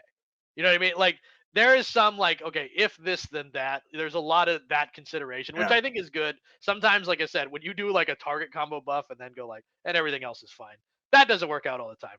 But if you do something like that, or some reuse more dramatic changes, I think then it's like, well, the damage nerf, like ultimately, it's mostly gonna hurt like like DJ and some other character. Like Luke is already doing like a lot less damage. He'll have to compensate with some other ones. He'll probably still be great, but he's going to do not nearly as much damage. Right. And I think they were trying to affect. I think JP. I think he's got more scaling off of like the EX thing when he does into level 3. They tried to definitely tone down some of that and do some compensation, even if they were already good characters, because they were they probably felt like, and also some characters that didn't used to do damage. Like all of a sudden, like, oh, you whiff a throw and Guile did Guile high kick. Well, if he's going to spend all his drive, he's going to take half your fucking life to do the this into that, into the wall bounce, and into super, right? Yep. So they were like, because I felt like this was a problem with like in Street Fighter 4, right? Like if you had an FADC, you were probably pretty good. There's probably some character. There's a lot of characters in that game, like Dan, for example. Dan wasn't that great, but his FADC was still good. And every character who was really great probably had that. There's no way to give that to like Guile. There's no way to give that to I'm just trying to think of a mediocre character like Goken. Like Goken didn't have a traditional uppercut, right? So like you couldn't give him that. So you had to do this kind of wishy-washy. Oh, it's like -4 if you dash, and sometimes you can't cancel the hard punch one. They tried, but it was like there's nothing really getting around that idea. I don't think the low kick, into drive rush is that dramatic that it's like if you don't have that, you can't be good.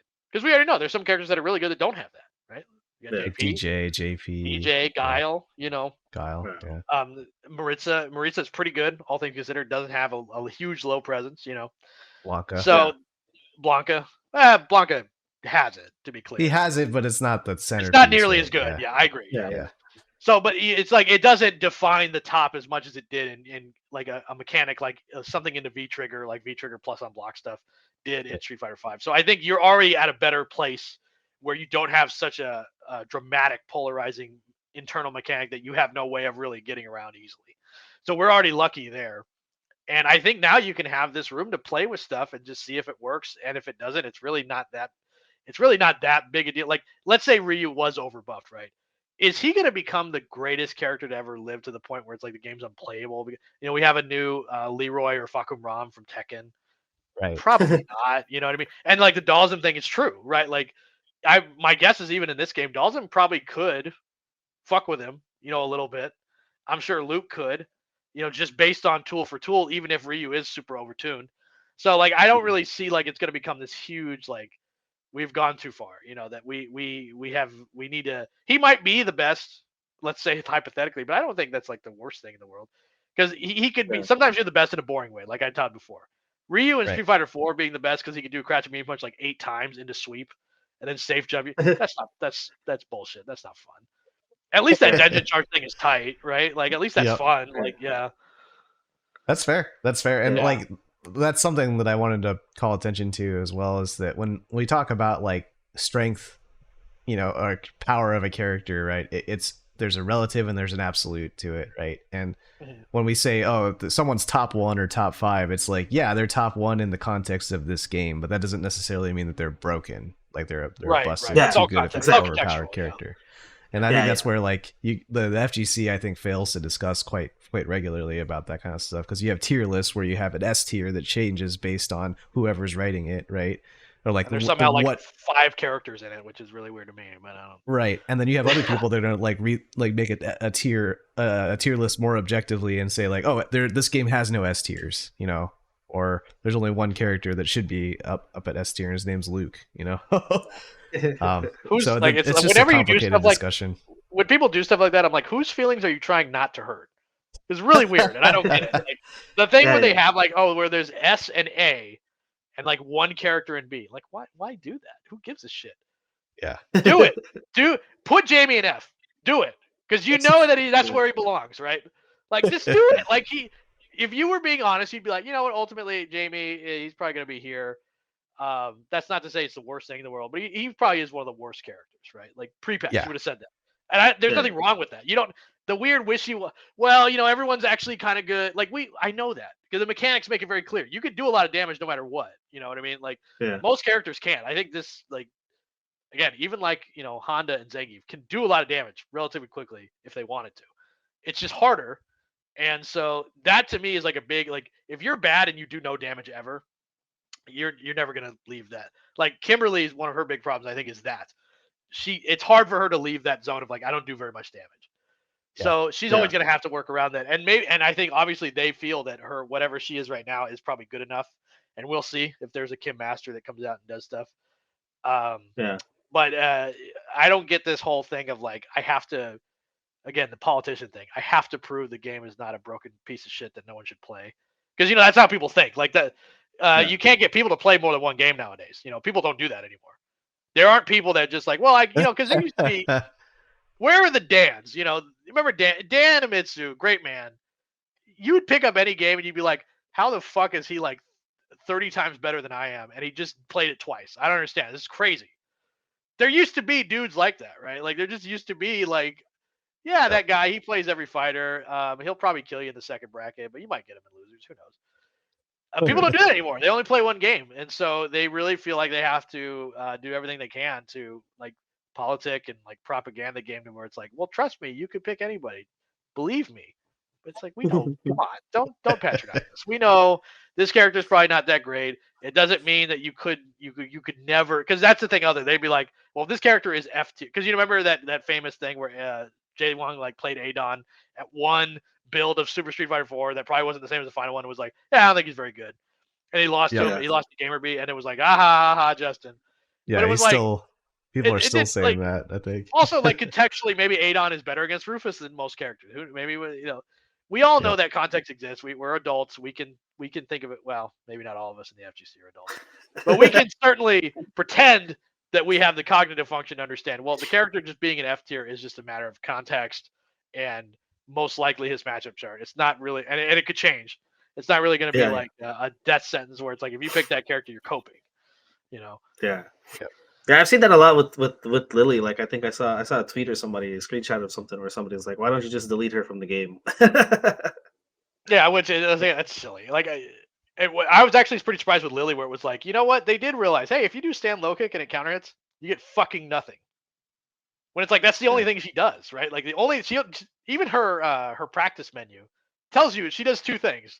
She gets that windsock, she does the Condor Spire, and you guess between grab and stand low kick. And they even tell you that's all you're gonna do. Don't get your hopes up. So they were like, "What? You know what? You don't really get much off that stand low kick. It's +1 on hits. You know what I mean? It's -3 on block. That's fucked up." So they changed it so now you can link into it afterwards. You could, well, I think you could chain always, but you can link into stand low punch afterwards, so to like visually confirm it. Counter hit, you get the stand medium kick, which goes into like the medium swing. The medium swing Yeah. now leaves you closer, so if you do that, you can grab afterward. Again, very well thought out stuff. Even if she is a derpy fucking character that shouldn't exist. Sorry, Lily. Yeah. Yeah. Oh, I did have I mean, we were kind of all over the place. It's kind of what we expected, but I was like, I know it's well, season 2 is basically upon us now, right? In terms of like the release with Akuma and stuff. So to kind of close things out, I had two questions for you guys. Like one, how do you think they're gonna proceed with patches going forward? Like, do you think they're gonna continue with kind of like the one major one after a year, and then like the kind of maybe like the little minute things like when a character releases, and then also like who are you guys hoping is gonna be added to the roster for this upcoming season? Okay. Yeah, so yeah, if you want to start, John, because like Yeah, in terms sure. of like so in terms of the patch, in terms of how the patches are gonna go, do you think they're gonna stick with the kind of one major thing after a year? So in when Street Fighter 5 was like in the middle of its like support like dev support life, it was basically Capcom Cup would happen, and then they'd release a balance patch really close to Capcom Cup, or like right afterwards, or even in some cases, some years it was like during Capcom Cup, which is a whole other clusterfuck that happened. Um, and then the community would play it for like 3 or 4 months, and then they would release like a version 0.5. So we would say like season 2 came out, and then season 2.5 patch happened right before competition started up again. Given that this is the first year of 6, I actually do think that there will be one more balance patch before the competitive season starts. Whether or not it fundamentally, I'm basing that off of the history of Street Fighter Five, but it is a different dev team. It's a different era, so it could, Philosophy, yeah. yeah. And again, this patch is very complete. I think that I think they're gonna want to see what the real problems that come up are from this patch, and then tune down. That's what my belief would be. Yeah.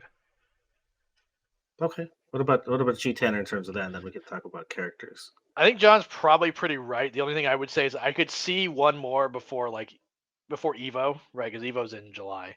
I could Yeah. see like a cleanup one though, like one that's like for example, right now Ryu, when he does his uppercut into level 3, he goes to 60% scaling. I'm positive that's a glitch. He's the only character that actually works on. So like little things like that, my guess is they will shore up some of that.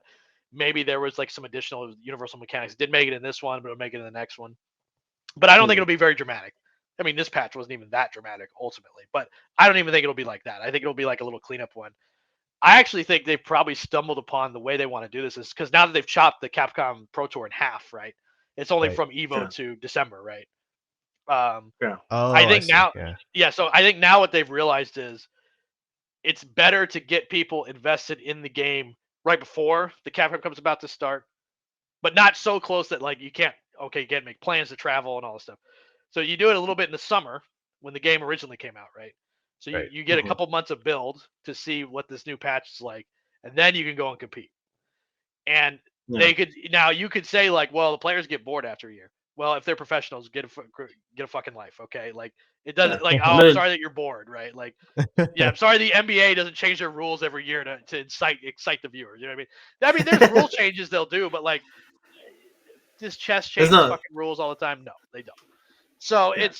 they might make a new format, and if you want to get into that conversation about how we're stuck to one format forever, you could bring that up. But what I would say is one patch a year. I ultimately don't think anything was that bad in Street Fighter 6 that like because people complain for the purposes of YouTube so they can make a thumbnail where they're like, Yeah. Yeah. but like that really they Yep. don't actually care that much, right? So I don't think anything happened that bad. I think the one a year is probably how they're going to do. One dramatic one, I should say, one dramatic one a year.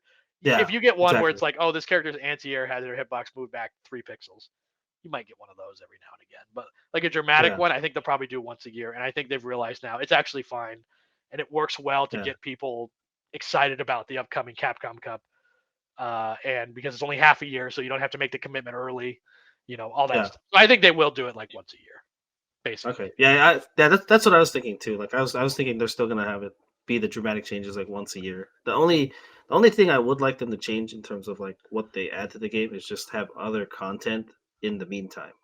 So like even if it like I think even if they stick with like the 4 characters right in a year, like honestly I think they might up that. But even if they kind of stick to that, like I hope that they do other things in terms of content, whether that's more costumes for like the actual characters and not just like the avatar stuff. Like the avatar stuff is fine, and like John said, like Yeah. ultimately there's probably a whole a majority of the devs are focused on that, right, for the casuals and that kind of stuff, right? But like I hope that they add more stuff in terms of like actual content for the actual playable characters because I would love to see more costumes and kind of variety and that kind of stuff.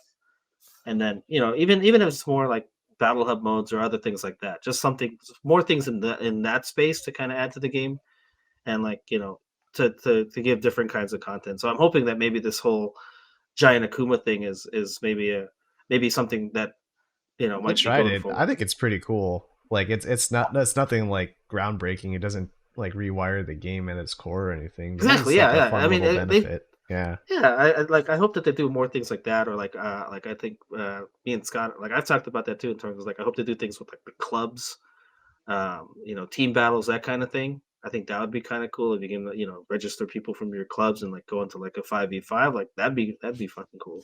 Yeah. Cool. Well, like Mortal Kombat, because I think Street Fighter tries to do it, but again, like a lot of Capcom things, it's kind of half-assed. Yeah, Mortal Kombat has the seasons, right? Like they have the season of Flame or whatever, or MK1, and it's like, oh, Scorpion is the timeline where Scorpion became ultra evil Elder God is here, and he's the big boss. And now we've got a new map that you go through, and there's all these skins that you can get because MK1 is like drowning in skins. They got skins, got different colors for a ton. They got a ton of colors, even like all the outfits that are never going to be in the game, but they use the excuse of like, oh, there's timelines, and this is the Kung Lao from this timeline looks like this, and it's like wacky, Oh, okay. right? So they can get away with that. So Street Fighter, again, and my guess is it's just a pain in the ass for the art department, and I don't blame them. But I think what they should do, and I think because they're really proud of showing off like, well, this is the concept art that we had for the characters Yeah, yeah, before we settled in the final. Take 2-3 of those guys, just fucking take them to completion and be like, here's a costume for this season, and it's once yeah, every 3 months or whatever. You did the big yeah, season, you get a new costume with the colors, and it's like it's kind of a wacky one that like, oh wow, I didn't expect this, and because you could do the yeah, classic costumes where we've seen those a million times. yeah, You know what I mean? yeah. Like that, no, And it makes me everyone think loved about the new costumes. Everyone loved those, right? Like yeah. the Yeah. new alts, right? Yeah. No, I was gonna say, like, you talk about wacky costumes, and like the first thing that comes to mind is like those animal costumes that they put in four. The furry ones, yeah. Oh yeah. Yeah, like do, That do, was do so some random funny, yeah. do some random Turtle stuff like that, Honda. right? Turtle Yeah. Honda, Well, especially Street Fighter 5, that's the stuff of nightmares. Street Fighter 5, I actually thought that was something they did well. Some of those characters had a ton of skins. Yep. Chun-Li, they're like I 90. played a lot of Chun-Li, and Yeah. I could change my outfit like once every time I played, and still. And they took it from like Capcom history, so it was like, here's Yep. the Nero costume, here's the Morrigan costume, here's the fucking yeah. Dimitri costume from Darkstalkers, the Red Earth costume for the There was John. a Red Earth Like, costume. There was a there June was. costume. Yeah, like Exactly, yeah.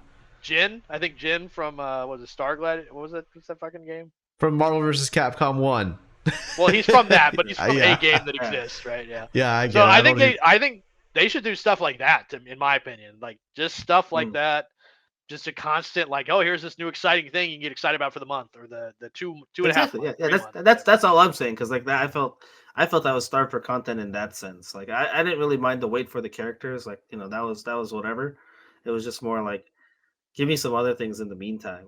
Mhm. Because like they don't mind doing like the avatar stuff like I said, or they were doing like the tournaments inside the hub.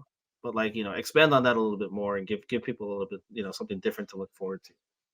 I think we're in a unique spot where this game is clearly trying to be a successful game as a service, and where Street Fighter V attempted to be that but failed miserably, so they just abandoned the entire notion altogether. But in the process, we are they're creating things for us to care about, like emotes or like the avatar system in general. We didn't have avatars before in fighting games, and now we do. So now we have to dress them up like little Barbie dolls. So it's like manufactured value essentially. This like no one gives a shit about stickers, right? But that's where the content is coming into play, and that's why they're still releasing a battle pass every like twice a month, right? So they are doing that. But what I'm trying to say is they are doing that, like that trickle of content, that once a month stuff. Yeah. It's But like I said, just half-assed. it's not the right. It's not what we Yeah. actually care about, and we're Yes, yeah. Yeah. But for all we know, maybe there's like a generation of kids that are being raised on this now, and that will be very valuable for them in 10 years. And we'll No. all be paying. No. We'll all I be don't think like, so. Because Yeah, all yeah. these games of service, like that's a style of game that worked for like 2 games and has worked for approximately none after that. yeah, that's Like, fair. that's fucking- that's how you get that's- studio closures. That Suicide Squad game, that thing Yep. is just a shame, right? Like that Marvel Avengers game, oh my god, you know what I mean? Like Yep. everyone's tried it. Multiverses is back. Who knew? And Oh they wow, tried it. yeah. They tried it, and it was like, okay, we kind of pulled the plug on that because we clearly ran out of funding. But we'll try it again and hope it works. Meanwhile, it probably won't. But we hope. You Yeah. know, I just don't think. I think the model you have to do is like kind of do that, but like, okay, you gotta just do skins and stuff. Stuff that people actually will care about, like you said. Because I don't think even Zoomers, I don't think they're like, oh my god, they had a Luke where he's got like a stretchy neck, and like it comes Yeah. up for 1 second when it says here comes a new challenger. I'm skeptical, man. I'm skeptical. All right.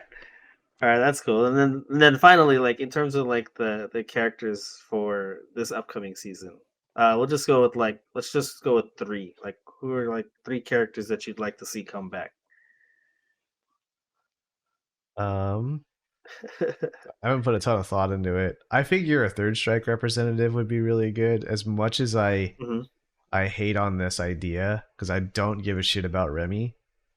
I think Remy could come back and would like appease a lot of like that vocal revisionist Ooh. third strike historians like fantasy because everyone suddenly gives a shit about Remy when no one ever really did back when it was cool to hate on the metrosexual characters. I think Metrosexual. that Wow, really dating yeah, ourselves, John. right.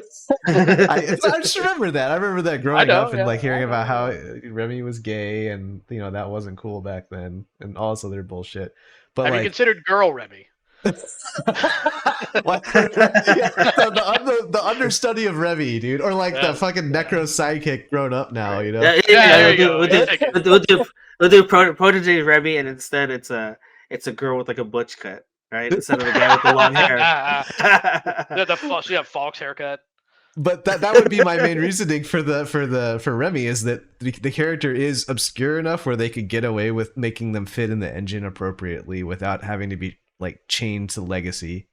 Um, Mhm.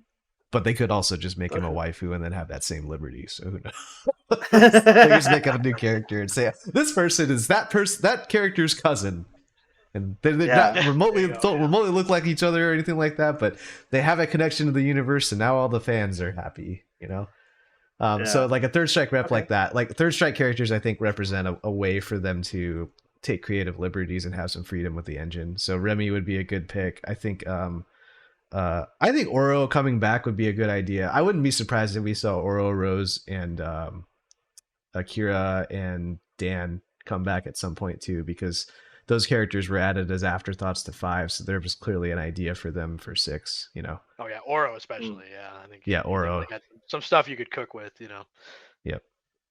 Yep. Okay.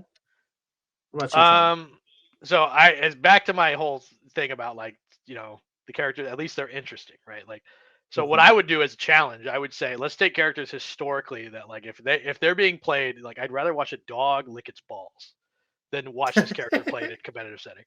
Take some of those that have existed and just let's see if you could make them interesting. Let's see if you could do it Mm. because I don't think you could, but let's see. So like let's say Elena, right?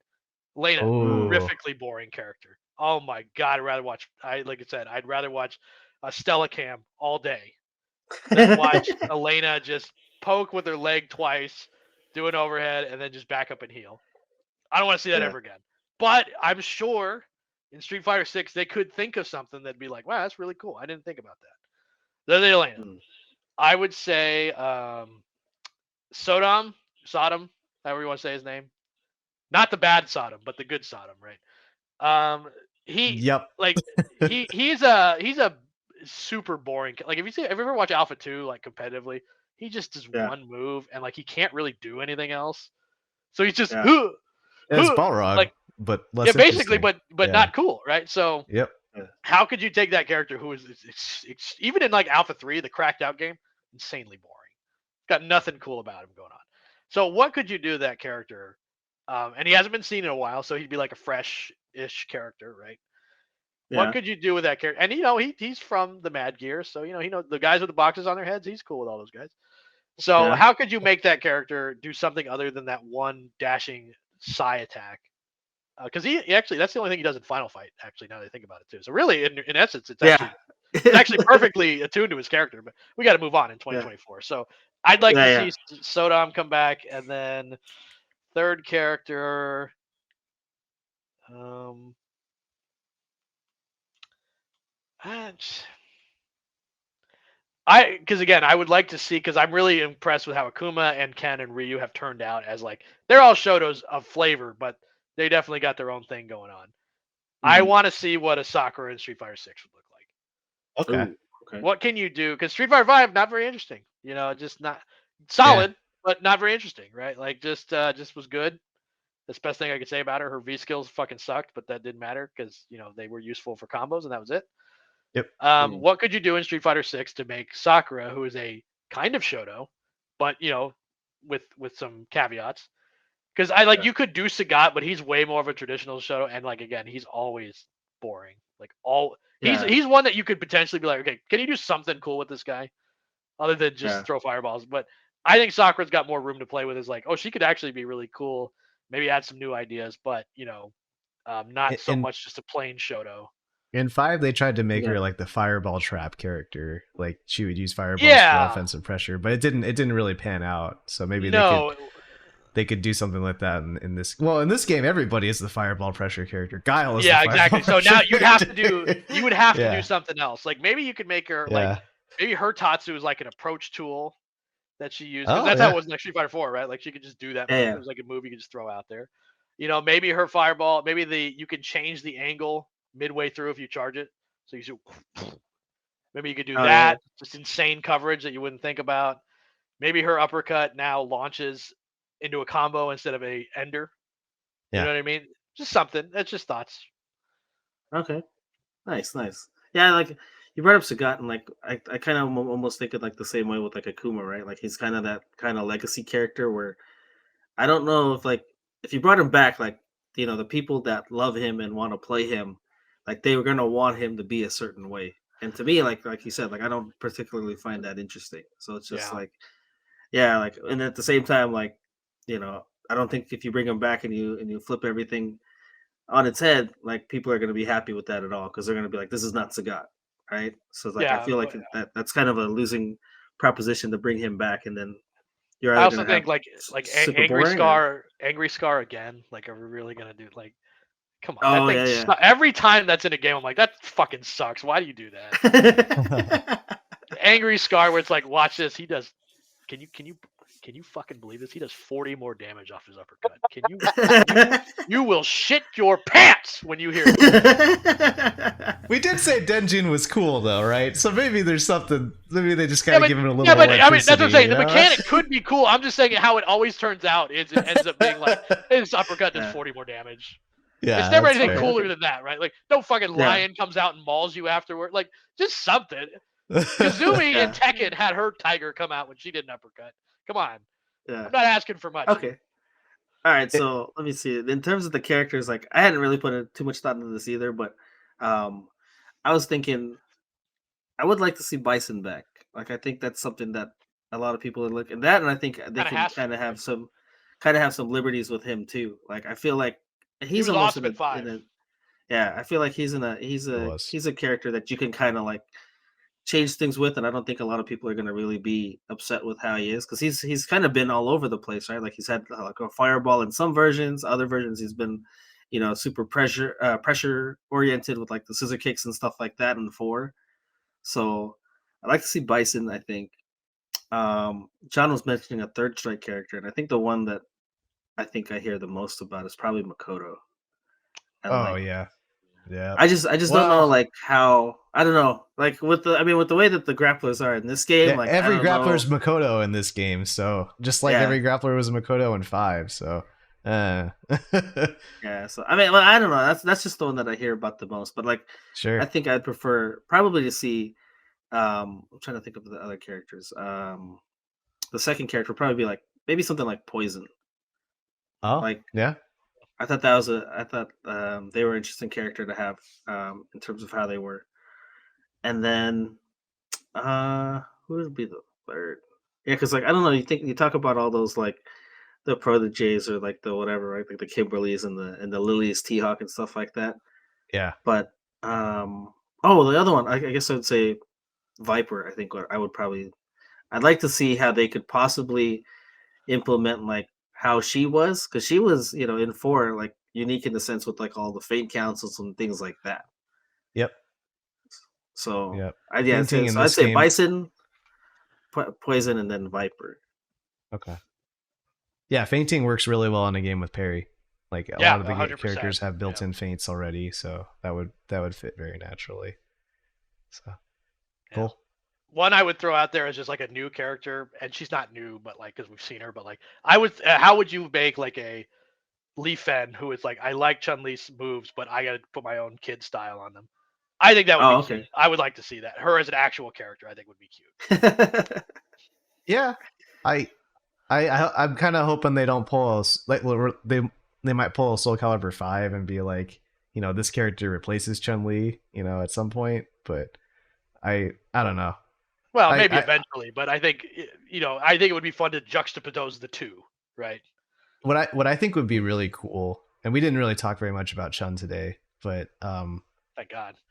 yeah, everybody that wanted Chun to be like Third Strike Chun or Street Fighter 5 Chun, like a really poke heavy character, and instead they got a stance character with like weird ass cancels and stuff, and she's essentially a Rekka character at that point. Maybe just make Li Fen the version of Chun that a lot of those Chun players wanted, like a really simple one or two button character, and then you can bake that into the backstory for learning how to be good. Maybe she does. Maybe she does lightning legs, but it's super chaotic. But it's like plus on block because it's really chaotic move. So she starts pressure and Yeah. combos with lightning legs instead of where Chun Li's like practice. She does stance. I'm Yep. mature. All this stuff. Yeah, that could work out.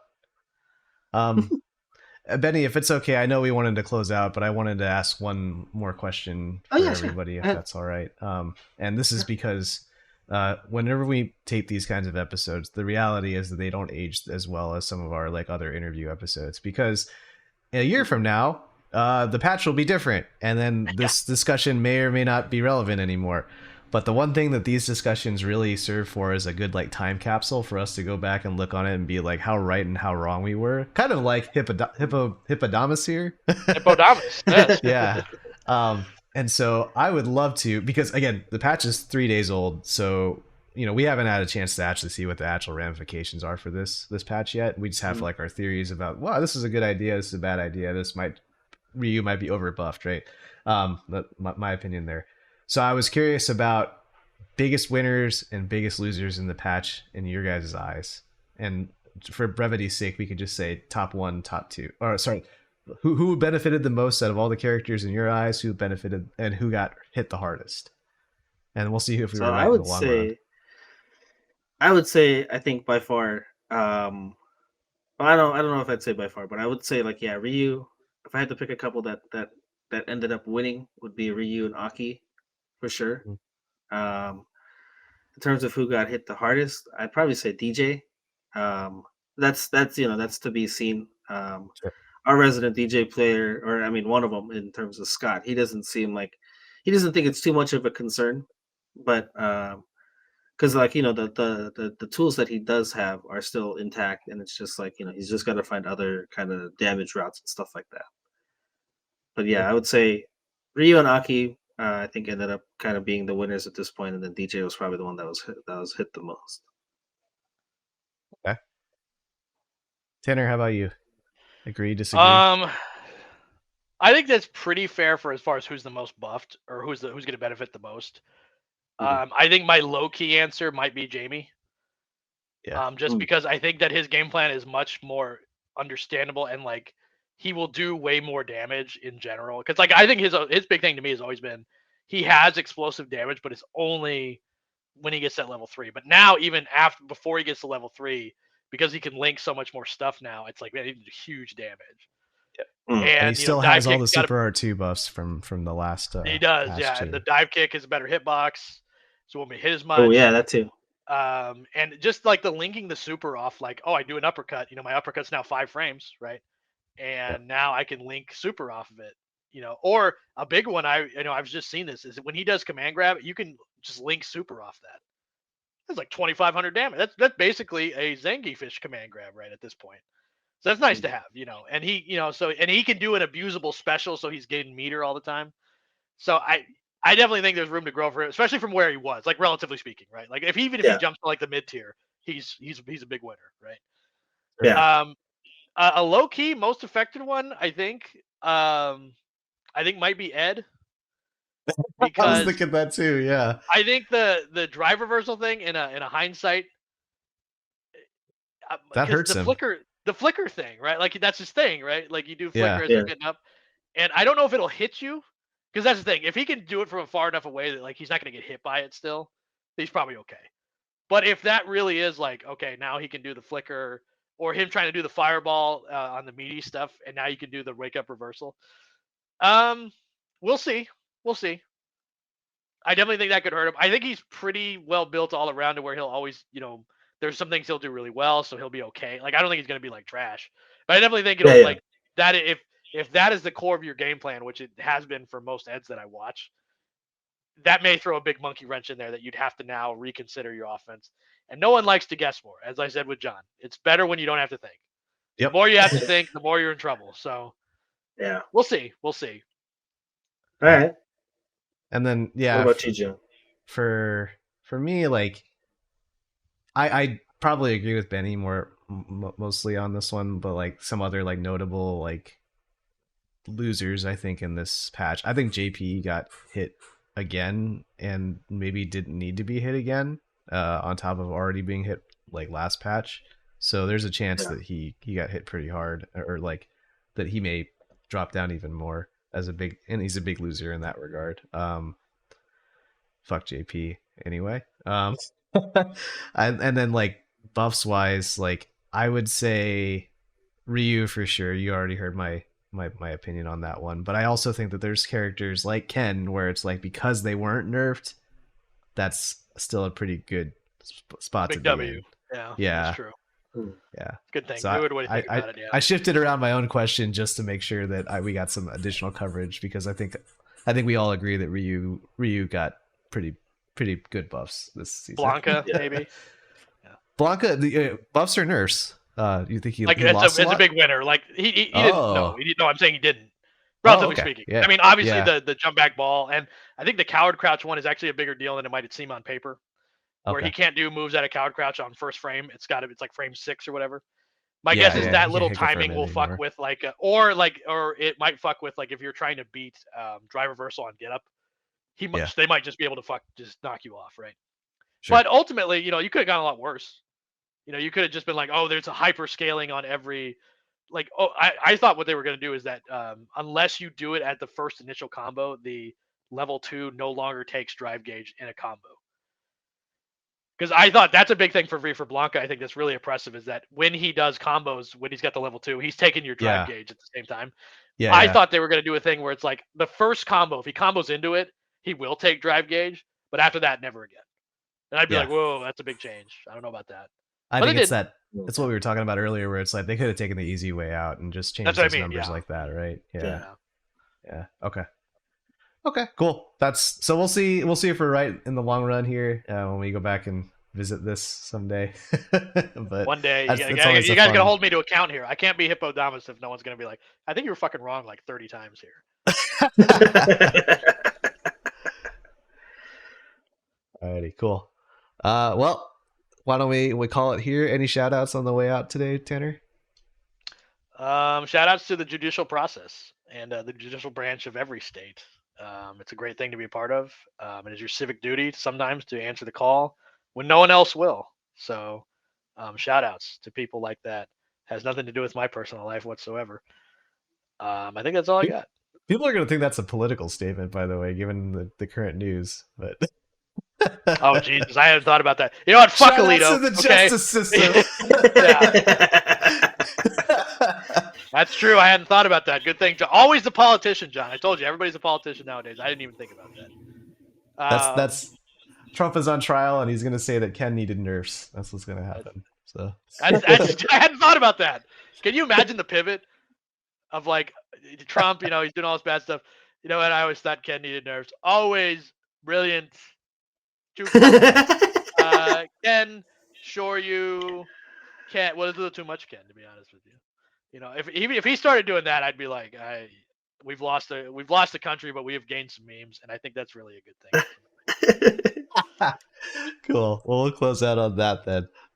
This has been the Absolute Guard Podcast, episode 84 with John, Benny, and Tanner. You can find us on Twitch at twitch.tv/Spiral Series, YouTube at youtube.com/Spiral Series, and an Apple Podcast and Spotify under Absolute Guard. Thanks, everyone. See you next week.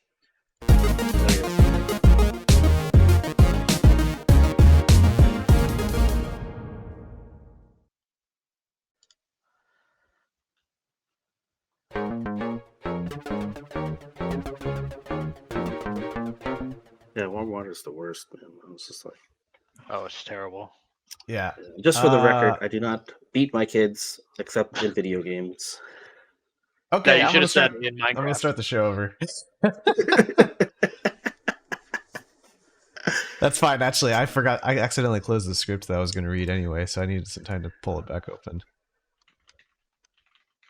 False start.